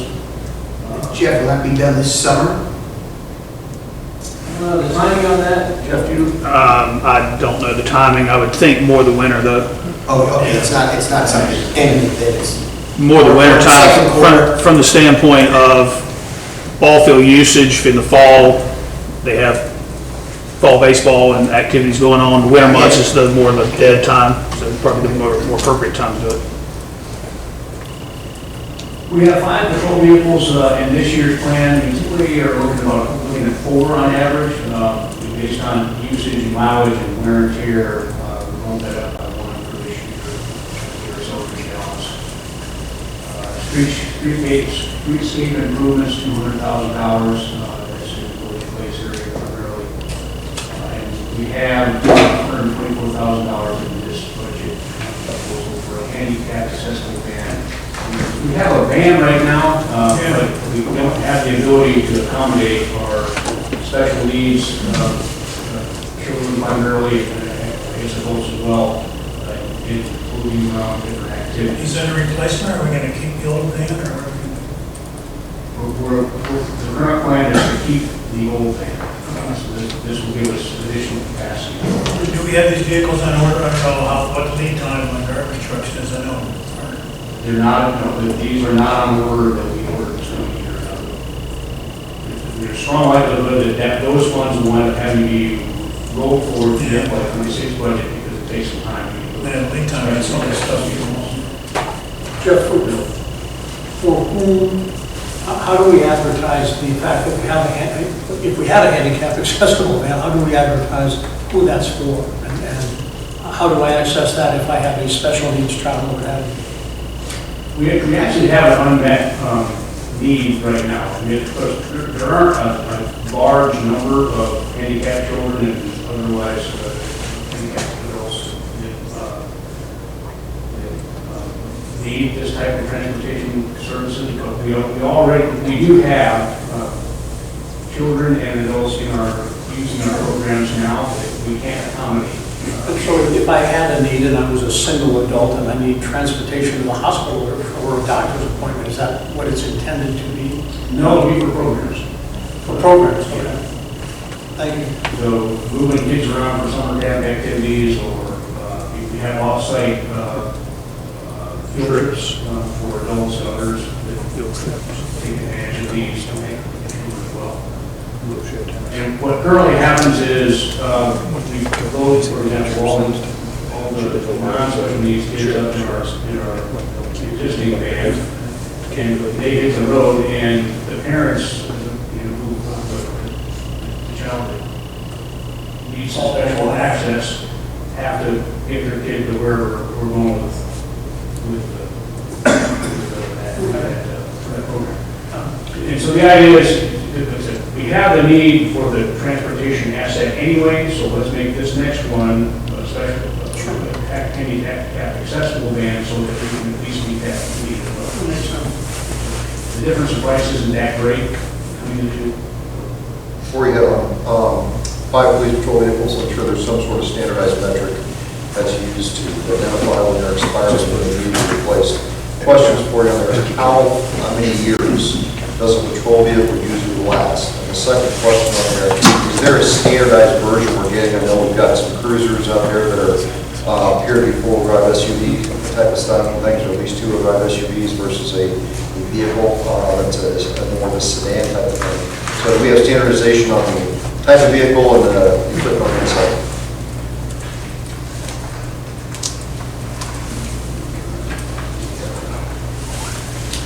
Jeff, I can probably answer that. Yeah, I guess if you look at the fleet purchase plan, it starts, It also does charging. And then there's on page 193, the police vehicles are at the bottom of that table. And you can see that the Chargers were figuring a life of about 6 years. And our page goes out and going all the SUVs.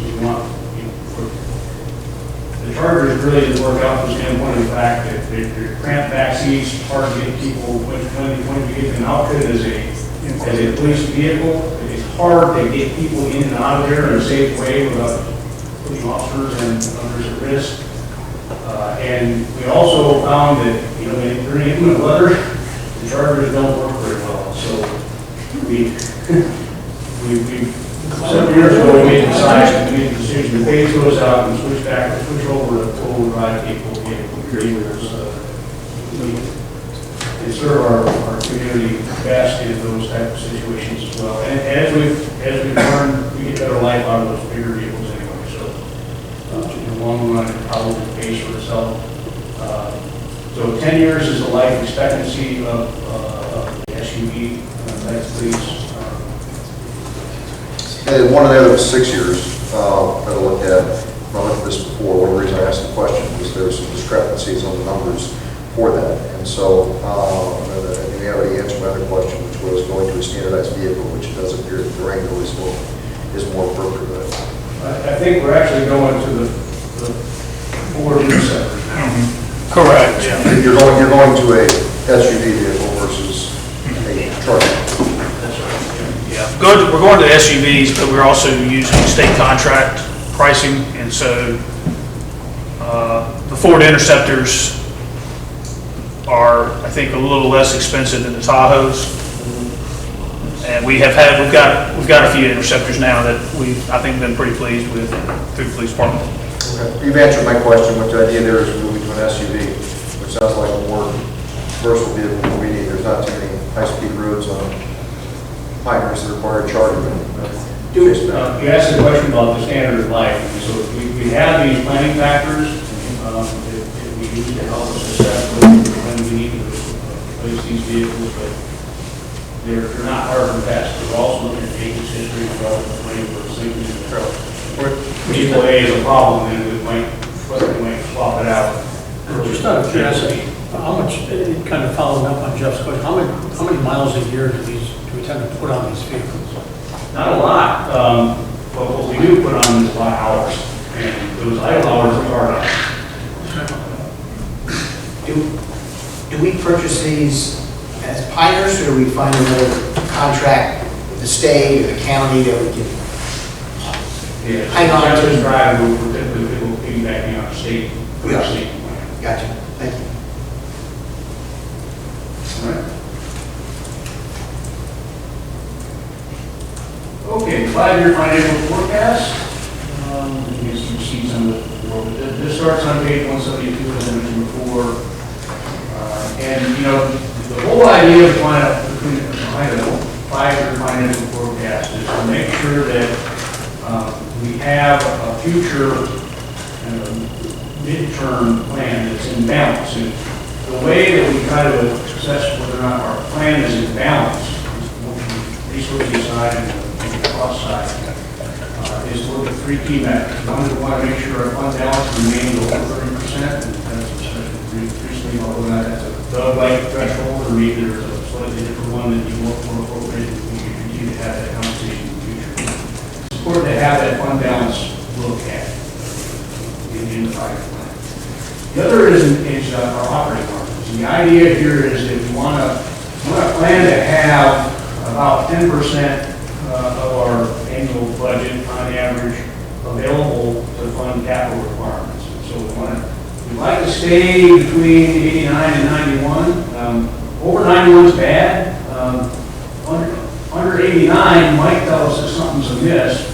But as we've seen over the last several years, when we're in a situation where we're trying to dual fund balance to fund major capital expenses, then what we've done is we've made a deliberate decision to operate with an operating margin that's below that 89 threshold over a period of years so that we can meet those needs. And so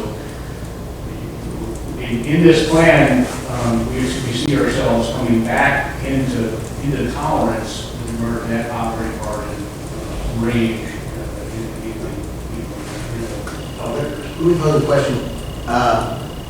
How close are we in our estimate of what our operating margins will be versus what the actuals are? As I look at a 5-year plan, and I get the 89 to 91 version, I understand that.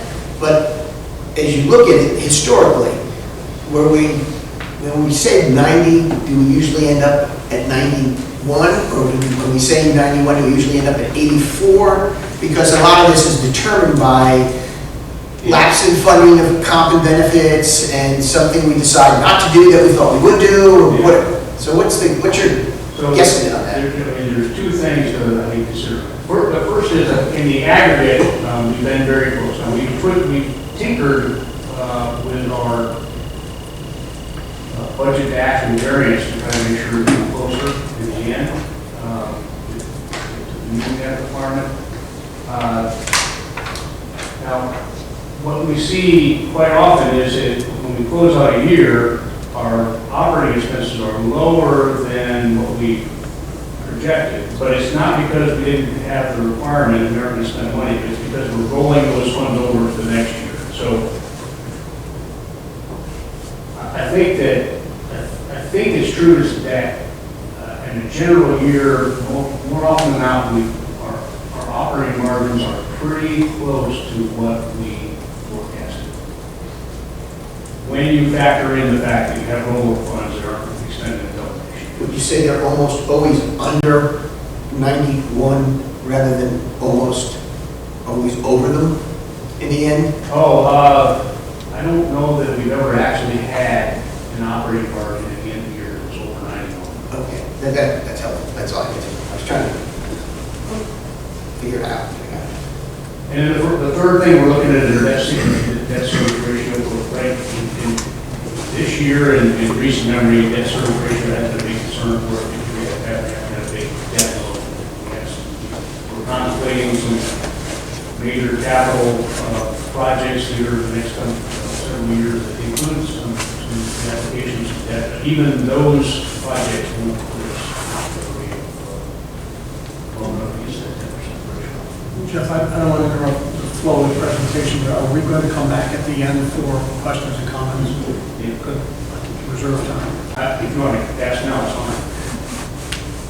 No, I'd rather package it. There's a specific issue on this, but I'd rather package it with some other things. The 5-year plan incorporates an additional 6.5 FTEs. We talked about the two previously in this year's budget request that be in the homework police service apprentice. And then in the out years, in FY26, there's a park maintenance specialist and one of the additional library staff members that are the improvement of the library archives. And then also in 26, we're anticipating a decrease of a half an FTE in our inspections, part of our planning inspection department. And then in FY27, Why is that? as you described a couple of times previously, I don't want to talk about names because that would be appropriate. But we have a member of our staff that's likely to retire on about that timeline, and after retirement, that staff member may be interested in working part-time. We believe that we can meet our inspection demands with that staff. I understand.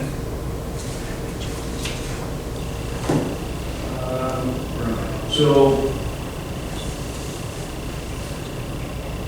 it also includes our 5-year capital improvement plan. It is laid out in the SOP, and some of which I've already discussed. And the key financial assumptions are built into this.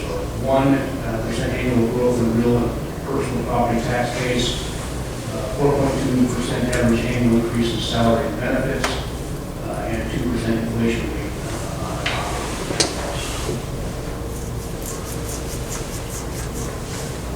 Go back just 1 minute. 4.2, but is that doesn't factor in the merit increase. Yeah. So that would be really 6.2, or, I mean, to be, That's in mind. 4.2, that's average or annual. So now, I mentioned before that there's a 4.1% full increase for this year. Yes. We're not projecting that. That's higher than okay, so this is 5 years. It's 5 years. But assuming 4.2 assumes that inflation there will be higher than you're assuming for either increase in asset prices or the other operating costs. It would seem like that shouldn't be. If 2% is the right for operating costs over time, the 4.2 should come down. So, I assume all of those are 5-year assumptions. It's 4.2% per year for 5 years, or 2% all for 5 years. The salary benefits isn't the same every year. it's not the same every year, that's the average annual increase of each of the 5 years. So in the years where we're adding more positions, that percentage is higher. That's not per salary, that's aggregate salary expense. Aggregate salary and benefits Okay. year over year increase, yes. Any more questions? All right, so this is a look at the tax rates that I talked about before, and you saw this when I did the preview a couple weeks ago. The 25 tax rates is plan, that plan is 3.5 cents, and less than the tax rate. And what was planned for 25 and after that, it incorporates the same kind of changes that were laid out in the 24 plan. Those being one increase of 1 penny in FY27. It's associated with the need to hire the additional staff, take on the additional operating costs associated with the expanded library archives. And then you can see how it compares to what was in the FY24 SOP. Basically, every year it's a half cent less than the projected 24 SOP. And then in 29, it just carries out flat 23.5%. This might be when John wants to jump in, because it's important to note that in FY28, we're expecting that we're going to probably do another revaluation, which is going to, we'll be looking at all this again when that happens. is the anticipated reevaluation at all baked into any of these numbers? It's on the I side. have no idea. And so, when we go through evaluation, the state of North Carolina requires us to take a look at what they call the revenue neutral change. What new tax rate would, in essence, create the same revenue situation as we had under the previous evaluation framework. And then what we also do is we calculate the CPI adjusted revenue neutral tax rate. So that corrects that. So another factor. But it corrects that revenue neutral look for the impact of inflation over a period covered between revaluation years. And typically what we do we wind up recommending that the council adopt is something in between the revenue neutral tax rate and the CPI adjusted revenue neutral tax rate. And kind of brackets where we ought to be. Yeah, Jack, for your benefit, because you were not there in December, when I first started to look at this at the strategic planning retreat, I observed that the growth rate of non-capital expenses was significantly higher than the growth rate of revenues, expected revenues. And when I threw that out this time as a comment in the lead up to tonight, Jeff correctly observed that we don't make any adjustment for in fiscal 28 that the county will go through its quadrennial evaluation.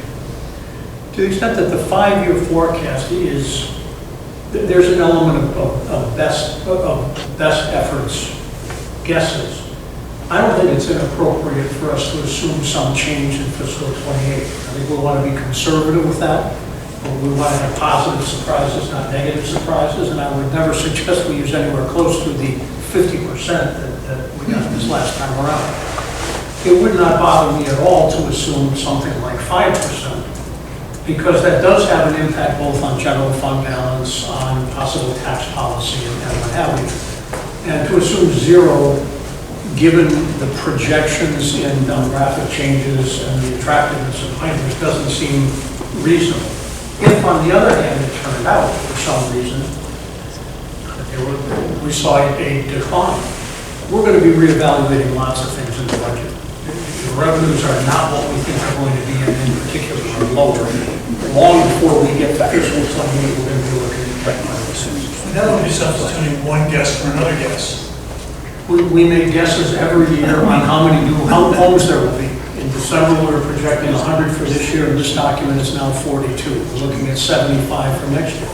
Shouldn't assume 0, but I think we all are pretty, at least I try to be pretty realistic about the ability to forecast that. I met for a few minutes this afternoon with Dana and asked, are we putting anything in these projections for construction in either Village Place or Pinehurst South? Now, Village Place admittedly is pretty nebulous, but I think we all would believe that somewhere in this time frame there will be some construction in Village Place. We are not projecting anything for that. I think that's prudent because There's we a have growth in the ratables in here, isn't there? I'm sorry? There's a growth in One ratables in here, is there? One- There's a growth in our base. growth in tax, or assumed growth in tax. 1%. When you talk about one guess versus other, for the semantics of the professionals, which that won't call it estimates.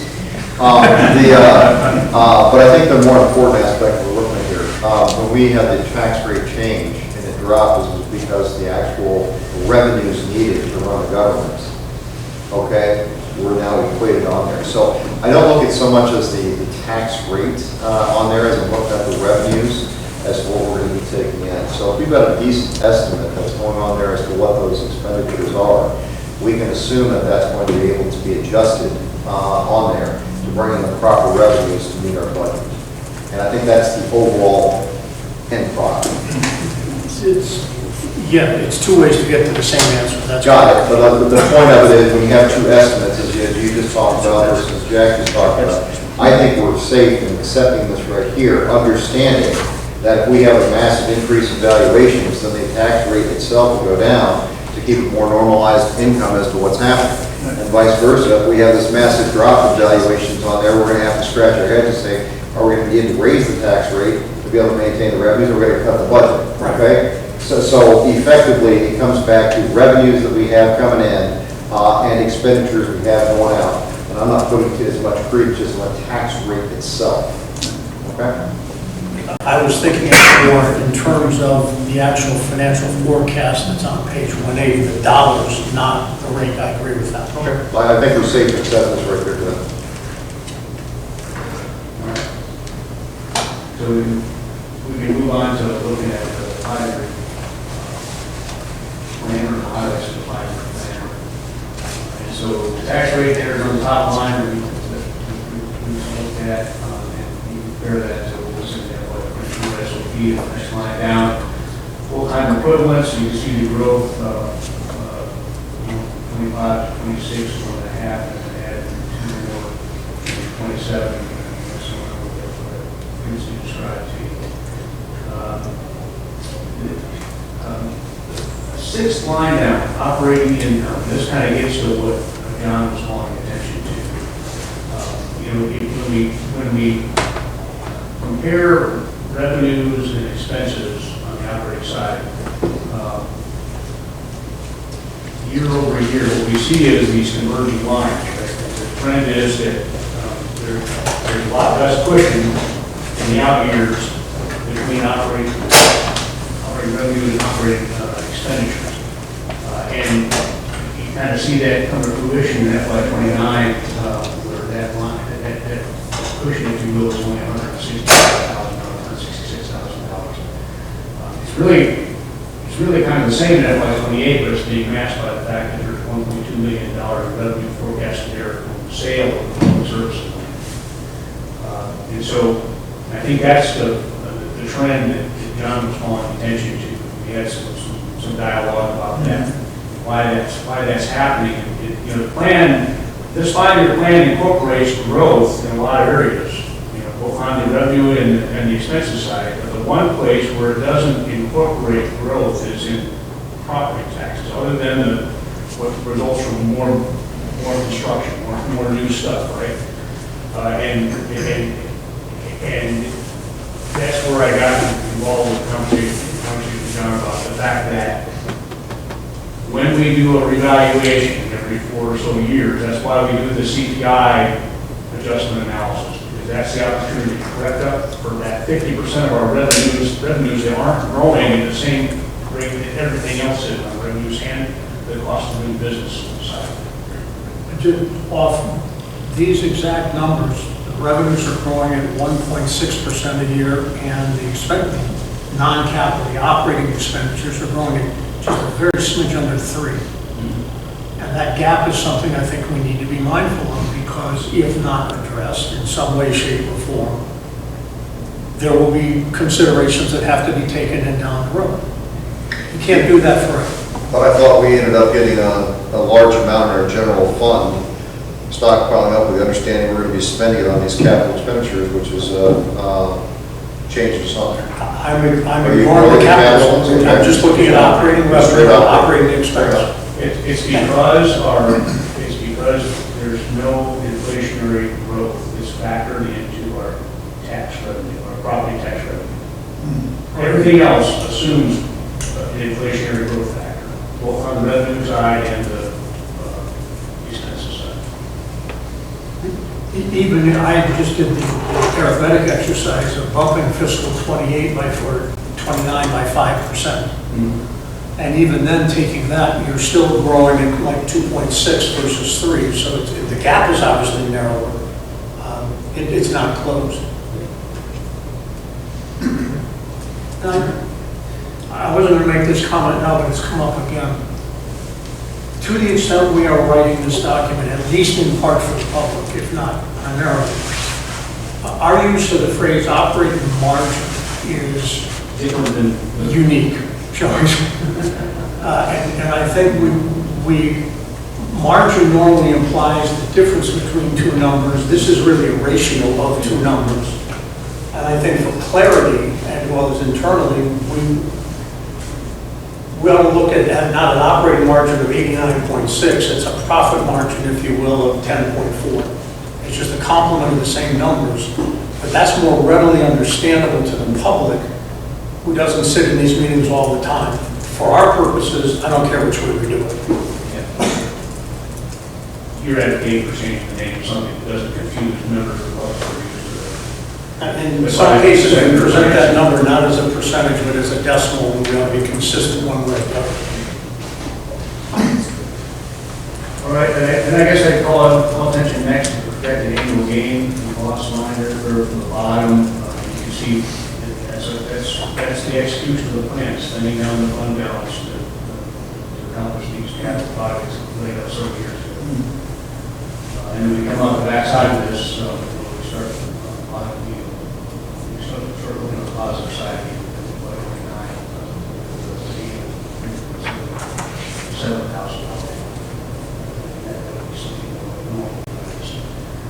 fund balance spends down from, the end of FY '25, 52% down to about 35%, 29, which is within the range we're looking for.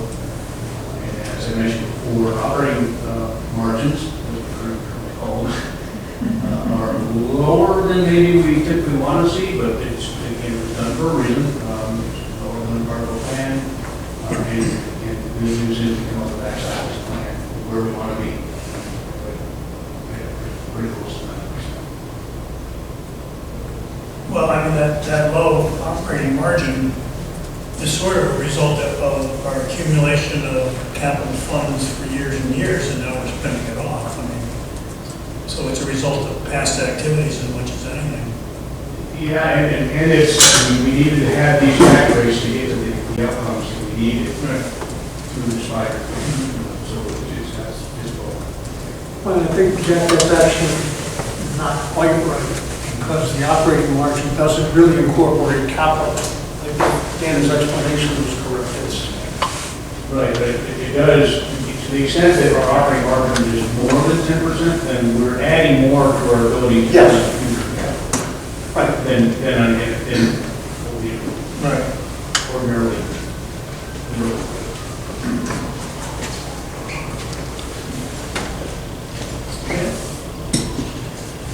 I mentioned before that we made some tweaks to our budget to actual variance. I didn't talk about this before, but we always have this budget to actual variance planned into the five-year plan to kind of true things back up. This is a recognition of the fact that our expenditure always come a little lower and our revenues always come in slightly higher because we're trying to be conservative in our plan.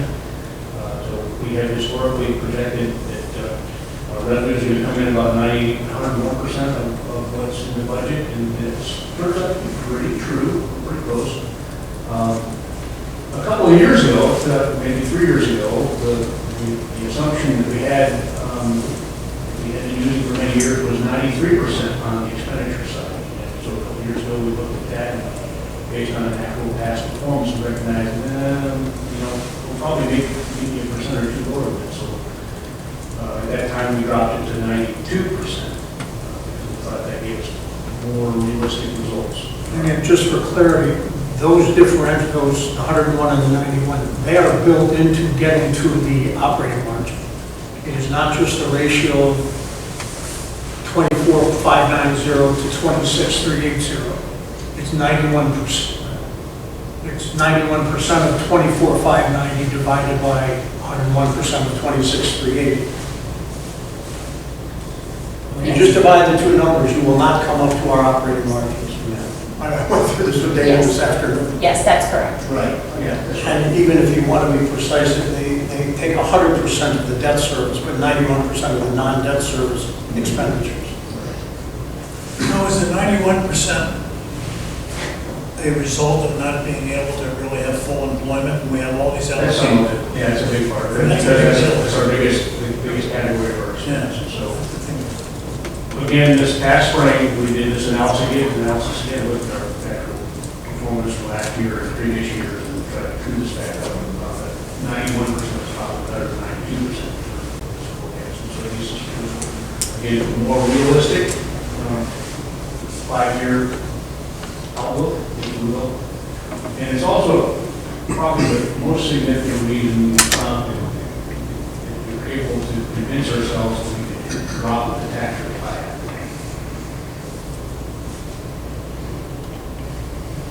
I wonder if that's for the wrong reason. I mean, we'd really like to have full employment, wouldn't we? We'd like to have every position filled all the time. Yeah. That's not been on Hannah's reality. 5 years, we're double digit. Allocate more full-time equivalents and just realize you're never going to be able to fill it. That's true. It's hard to predict turnover other than retirement. Retirement should be kind of forecast. Yeah. You can make good estimates based on patterns over time. The IAPs I talked about before that are in the FY25 actual budget earlier. You can see that in the first calendar year column, fiscal year column here. And then you can see what's their design build staff to put a third fire department facility that's designed only in FY '28 and construction perhaps to begin in FY '30 and the out years. We talked about updating the development ordinance. In fact, the funding for that was in the previous budget. This has been rolled forward, so it doesn't actually impact this budget that is being developed for 25. Relocation of public services complex, $400,000 for potential land acquisition 25, followed by design work in 26, and then construction in 27, potential sale of existing property in 28. Consolidated multimodal transportation plan, again, that's already, that project is also currently funded. So what you see in those out years is implementation. We don't really know what that's going to look like yet. Keep track of it, make sure it's, you go to putting zeros there, we know they're going to be impact in the future, so we want to keep track. No money's been allocated for that just yet, is that right? That's right. I don't think, I was looking at it today about, you know, it's in our top 3 challenges, or top 3 things we're focused on AOF. But we don't have any money in it. So what are we planning to do there? We keep talking about. The multi-mill, is doing the multi-mill plan update. So the first thing is, you know, fire consultants do. That'll tell us, that'll give us some recommendations on what we should prioritize. Right, so it's just one of those things I think we may want to reevaluate where we have it on our list of, you know, top things we really need to address. There's a lot of construction, road construction and other things that are going on around us that may impact some of the things we might do, so we might be better off waiting a year or 2 to engage in a study. We've all, those of us in the SNPO have heard about the 211 expansion, the super street down in Sand Hills. We're hoping about an intersection 5 in Morganton Road. There's talk about a bridge at the Belk Shopping Center, Morganton Road, and 15501. There's talk about possible changes to the traffic circle. And I'm just wondering if we're putting the cart before the horse sometimes when I see that topic, provide a safe and effective multimodal transportation system. But to refresh my memory, at first we got to hire somebody to help us get through that thought. A consultant or somebody's got to come in and say, hey, here's what goes on in other communities. Here's your world of 17 square miles. You're agreeing to contemplating. You can think about this and that. Okay, that's helpful. Just wanted to refresh my mind. Second to last one there is the continuing effort to retrofit our athletic fields with athletic fields with synthetic turf. They did in our field for one. That's working on very well. In this year's budget, 25 draft, we'll do our soccer field, and then you see that by 28 in part 2 complete this project. What you see in the interceding years there, the positive cash flow is the anticipated maintenance cost savings that we are able to achieve as a result of these projects. And then we learned a lot of extending renovating the Gildas libraries, Tuss archives. Construction began at FY '25 for the library, and then continuing in '26 and '27. Change over to the Tuss archive construction and renovation and completing that task in FY '28. And then what you also see in the out years there is a combined anticipated increase in operating expenses associated with those facilities, both on the staffing side and the facilities maintenance. So the capital portion is largely over by fiscal '27, but '28 and '29 is largely incremental operating expense. That's right.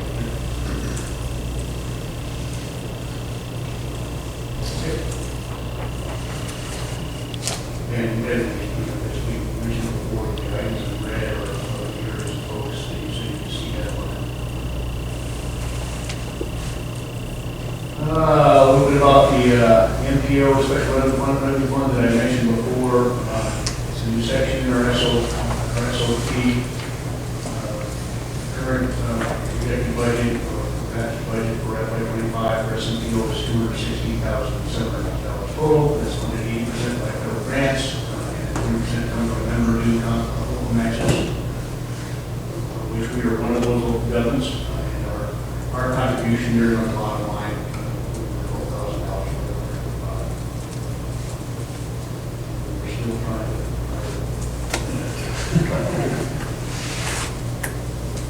Success. Capital project funds. The first one is for the library expansion. That's the first one timeline started in FY25. We have 1.4 million already contributed from the general fund into that capital project fund. 2.8 million going in 25, 5 million going in 26. 800,000 from the general fund, 27 for police prioritize renovation. One FTE in 26 and 3 more in 27. Total additional operating expenditures $400,000.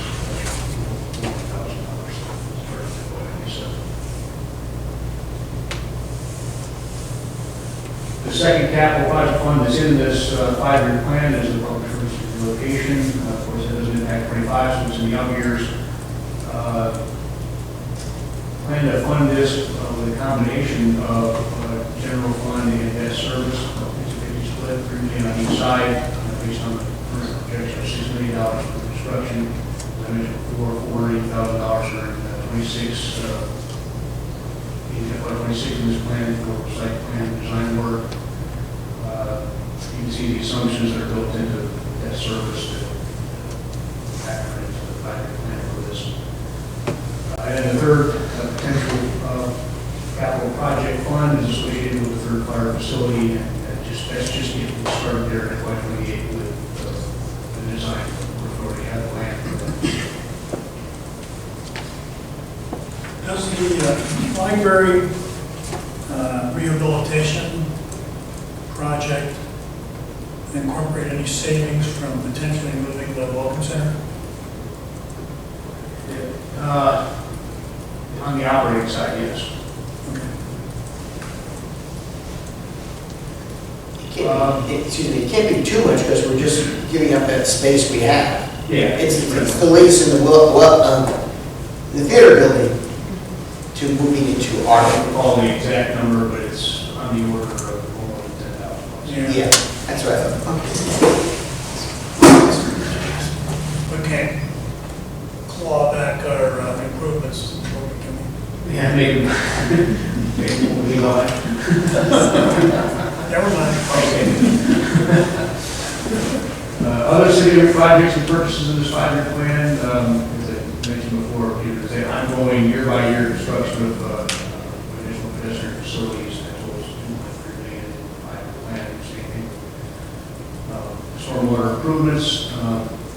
There's the purchase of a ladder truck or a vertical cable truck. It may not be a ladder truck, maybe a quid instead. We can make that decision later on. It's currently slated, we're projected for FY27, possible.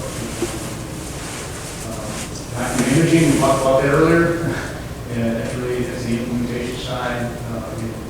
In the years, $380,000 park lighting, I mentioned that before as well, and park fields 1 and 2, $45,000. We have $50,000 a year continued in the plan for the next 5 years for restoration of historic pathway within the village. That's the same thing as within the historic district, in our district.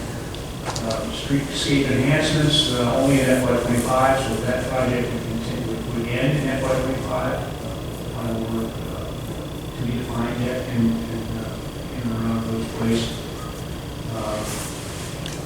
We had in previous plans, some money allocated to making sure that we pull off a world-class USGA, US Open Golf event this year. So we're all forecasting that same requirement for FY29. In 29, we're also looking at evaluating whether or not not, there might be the next generation of our planning software. That project that Jack John was mentioning earlier, the fact that we have HPC, all these applications come through that Excel platform. But we're going to like to take a look at that's whether or not that's still the best option out there for us. So that's a good place for that. And then the ERP software, same thing. And then we continue to allocate about $10,000 a year to address any continuing resident dissatisfaction with streetlight situations.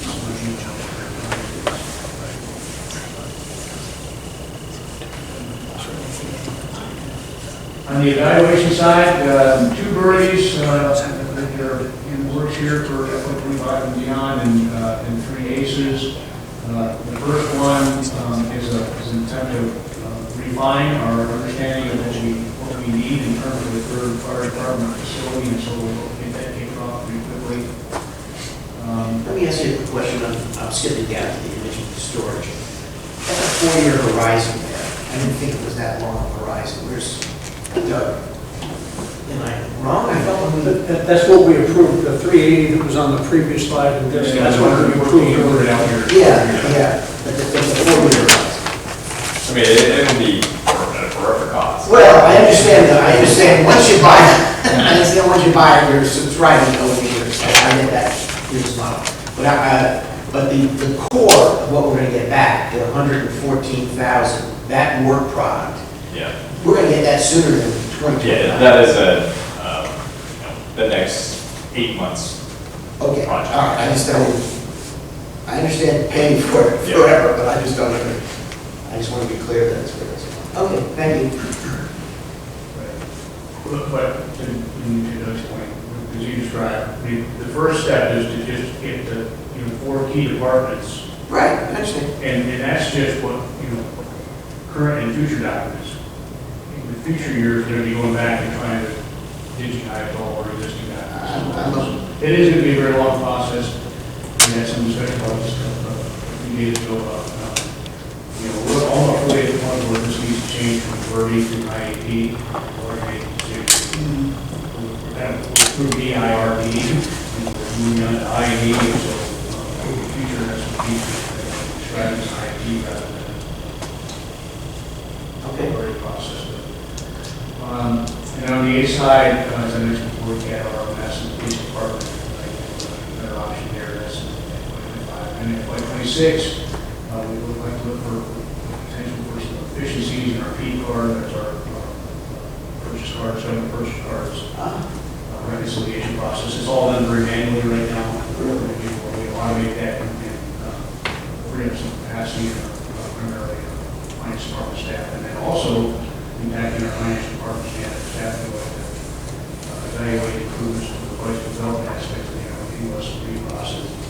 And as I just described 3 weeks ago, what that's really about is the fact that we have a great system right now, and it's all built on a series of spreadsheets that are linked in some cases and not linked in other cases. There's a lot of manual effort to try to work through the process, and there's got to be a better way to make that more automated with some sort of software suite where we can make ourselves more nimble as we go through the process. All right, next steps, next week, a couple of budget work sessions. We always allocate a day or a day and a half to do this. Put it off, we don't need the second day, but we'll look at that second day in case the conversation leads to that. So the first one's on May 20th, at 9 o'clock, and the next day we'll continue on at 2 o'clock if needed. We'll have this on the agenda for May 28th for a public hearing. Just hear what comments we have from the public on the budget and the SOP, and then based on the results of that public hearing and your continued deliberations, ideally, we can ask you to adopt the budget on June 4th. If that doesn't work out, we have a little more fallback. I same question.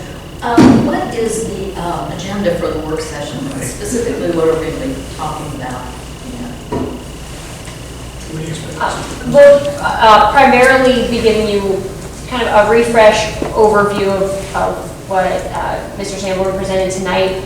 But then we will walk you through section by section through the budget document to explain what's in there, some rationale behind it, and give you the opportunity to ask any questions that you may have on each particular section.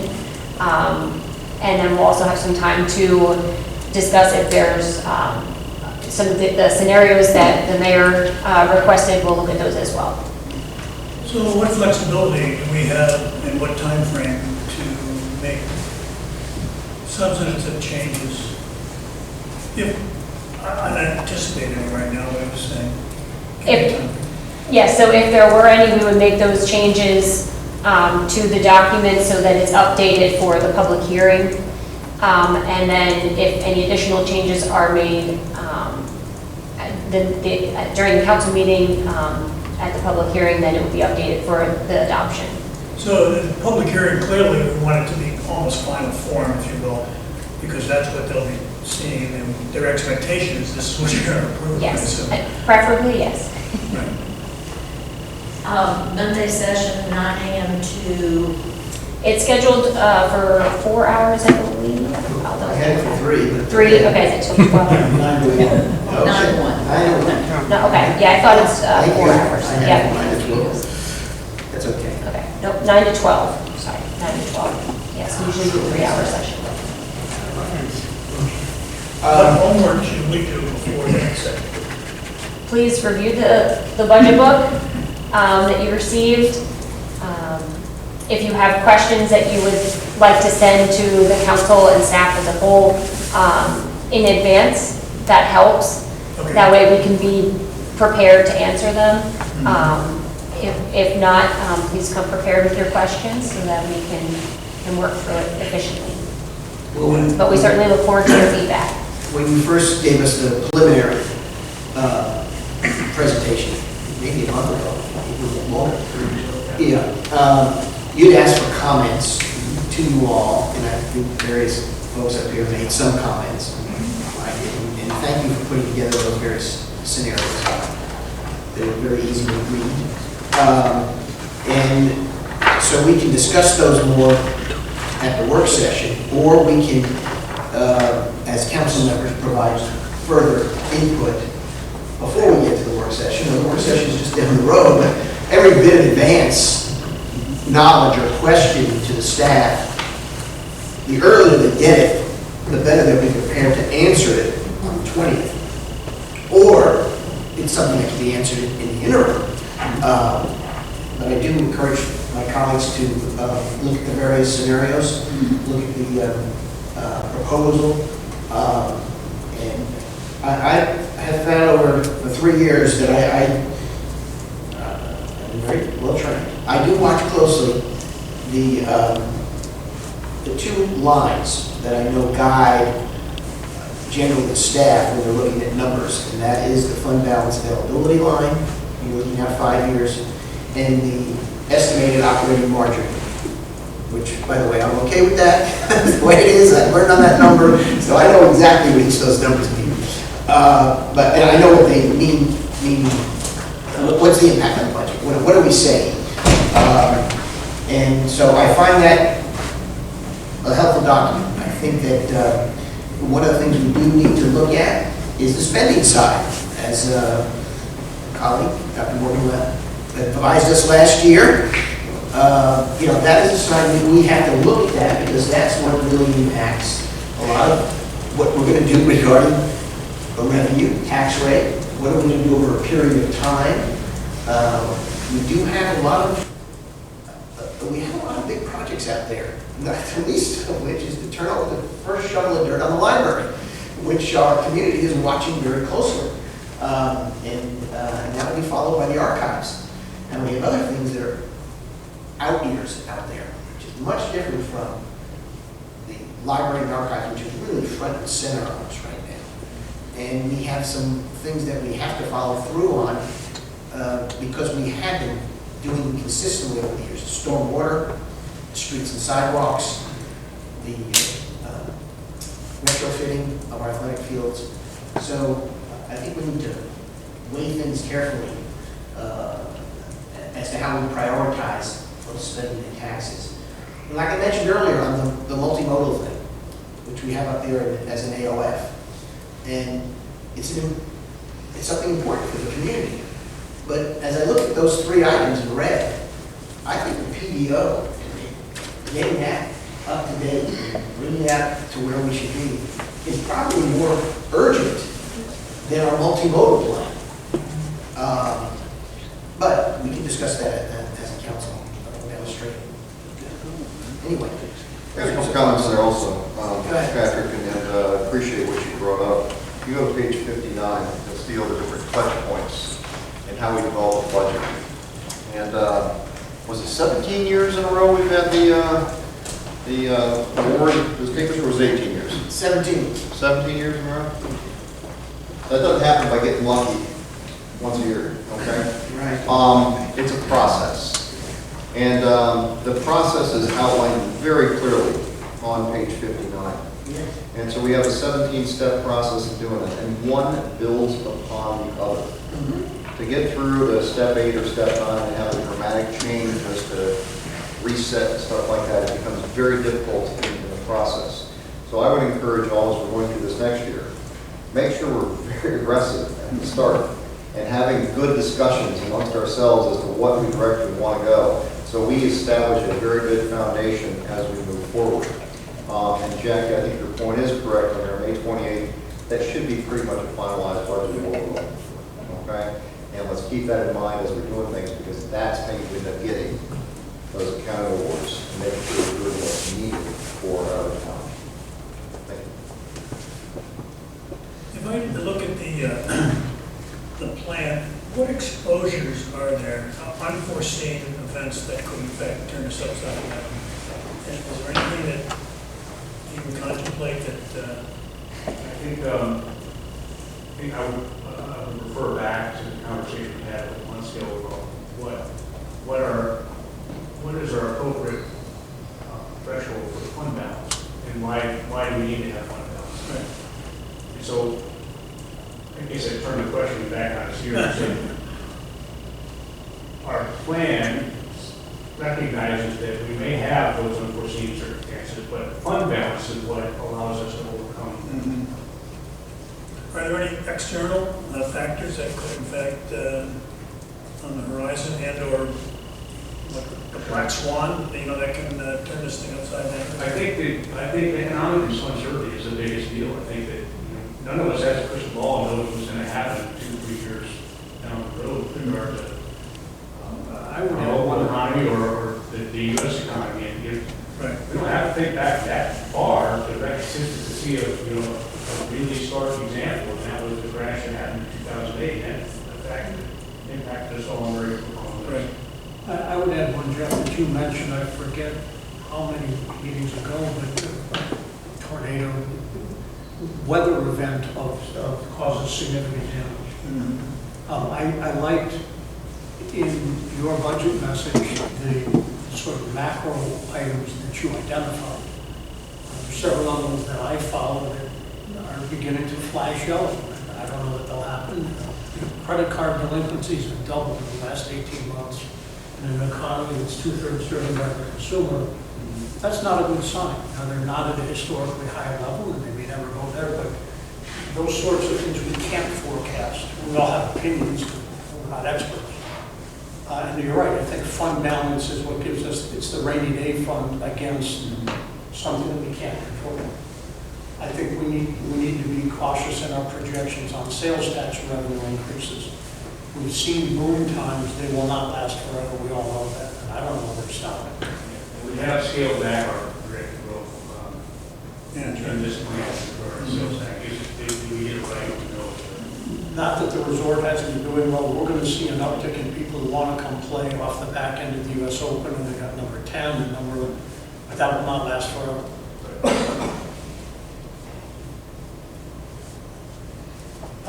I would have one macro level comment this year, but perhaps for next year.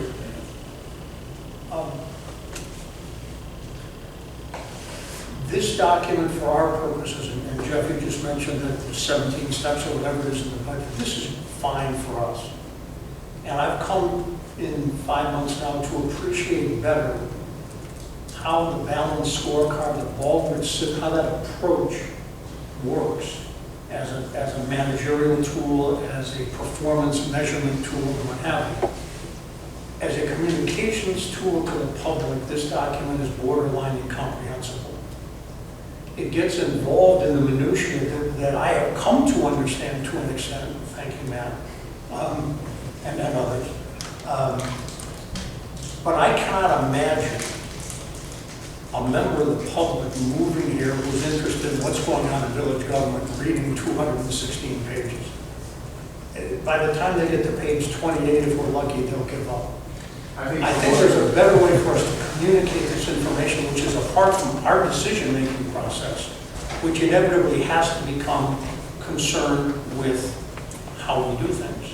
I think those are very good comments, and I think it's useful to recognize that the members of our public have varying capacities for digesting this information, or even appetite for it, right? So, yeah. Many members of our community won't even crack the code. They really aren't particularly interested.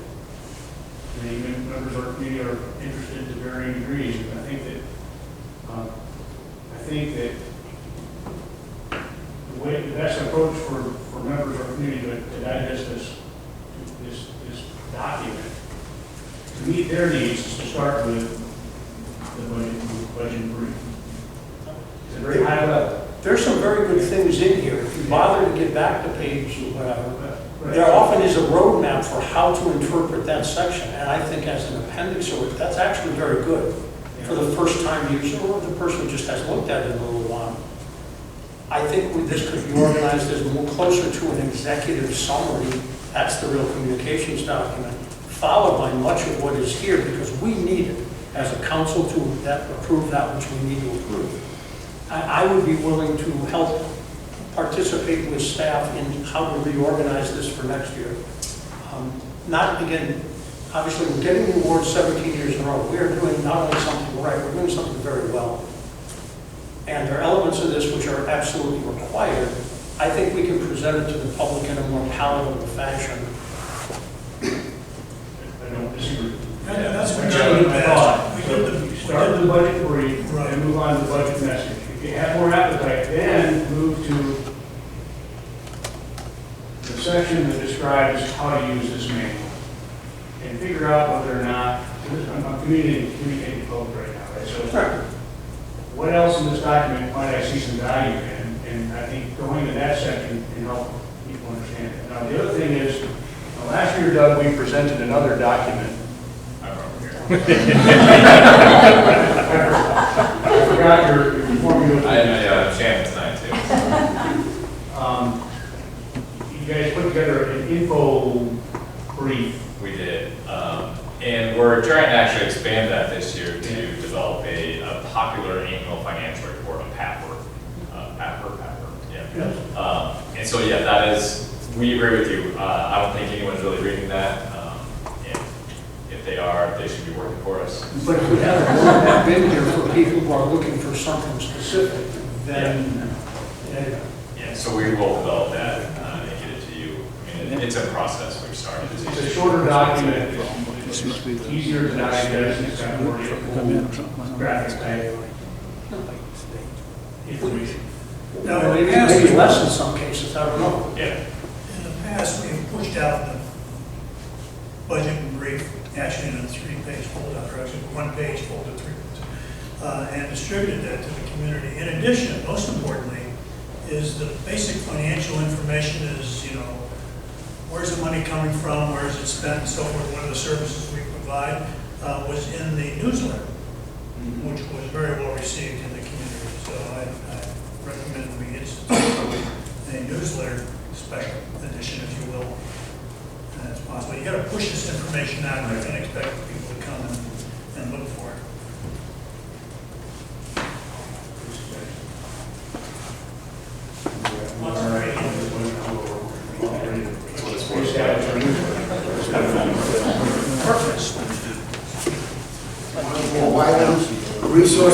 Widely used resources by our public according to the ETC survey. They like the newsletter. They do like it. Other questions, thoughts? I assume we're meeting in Village Hall, not here. For the budget session. Okay. We are done.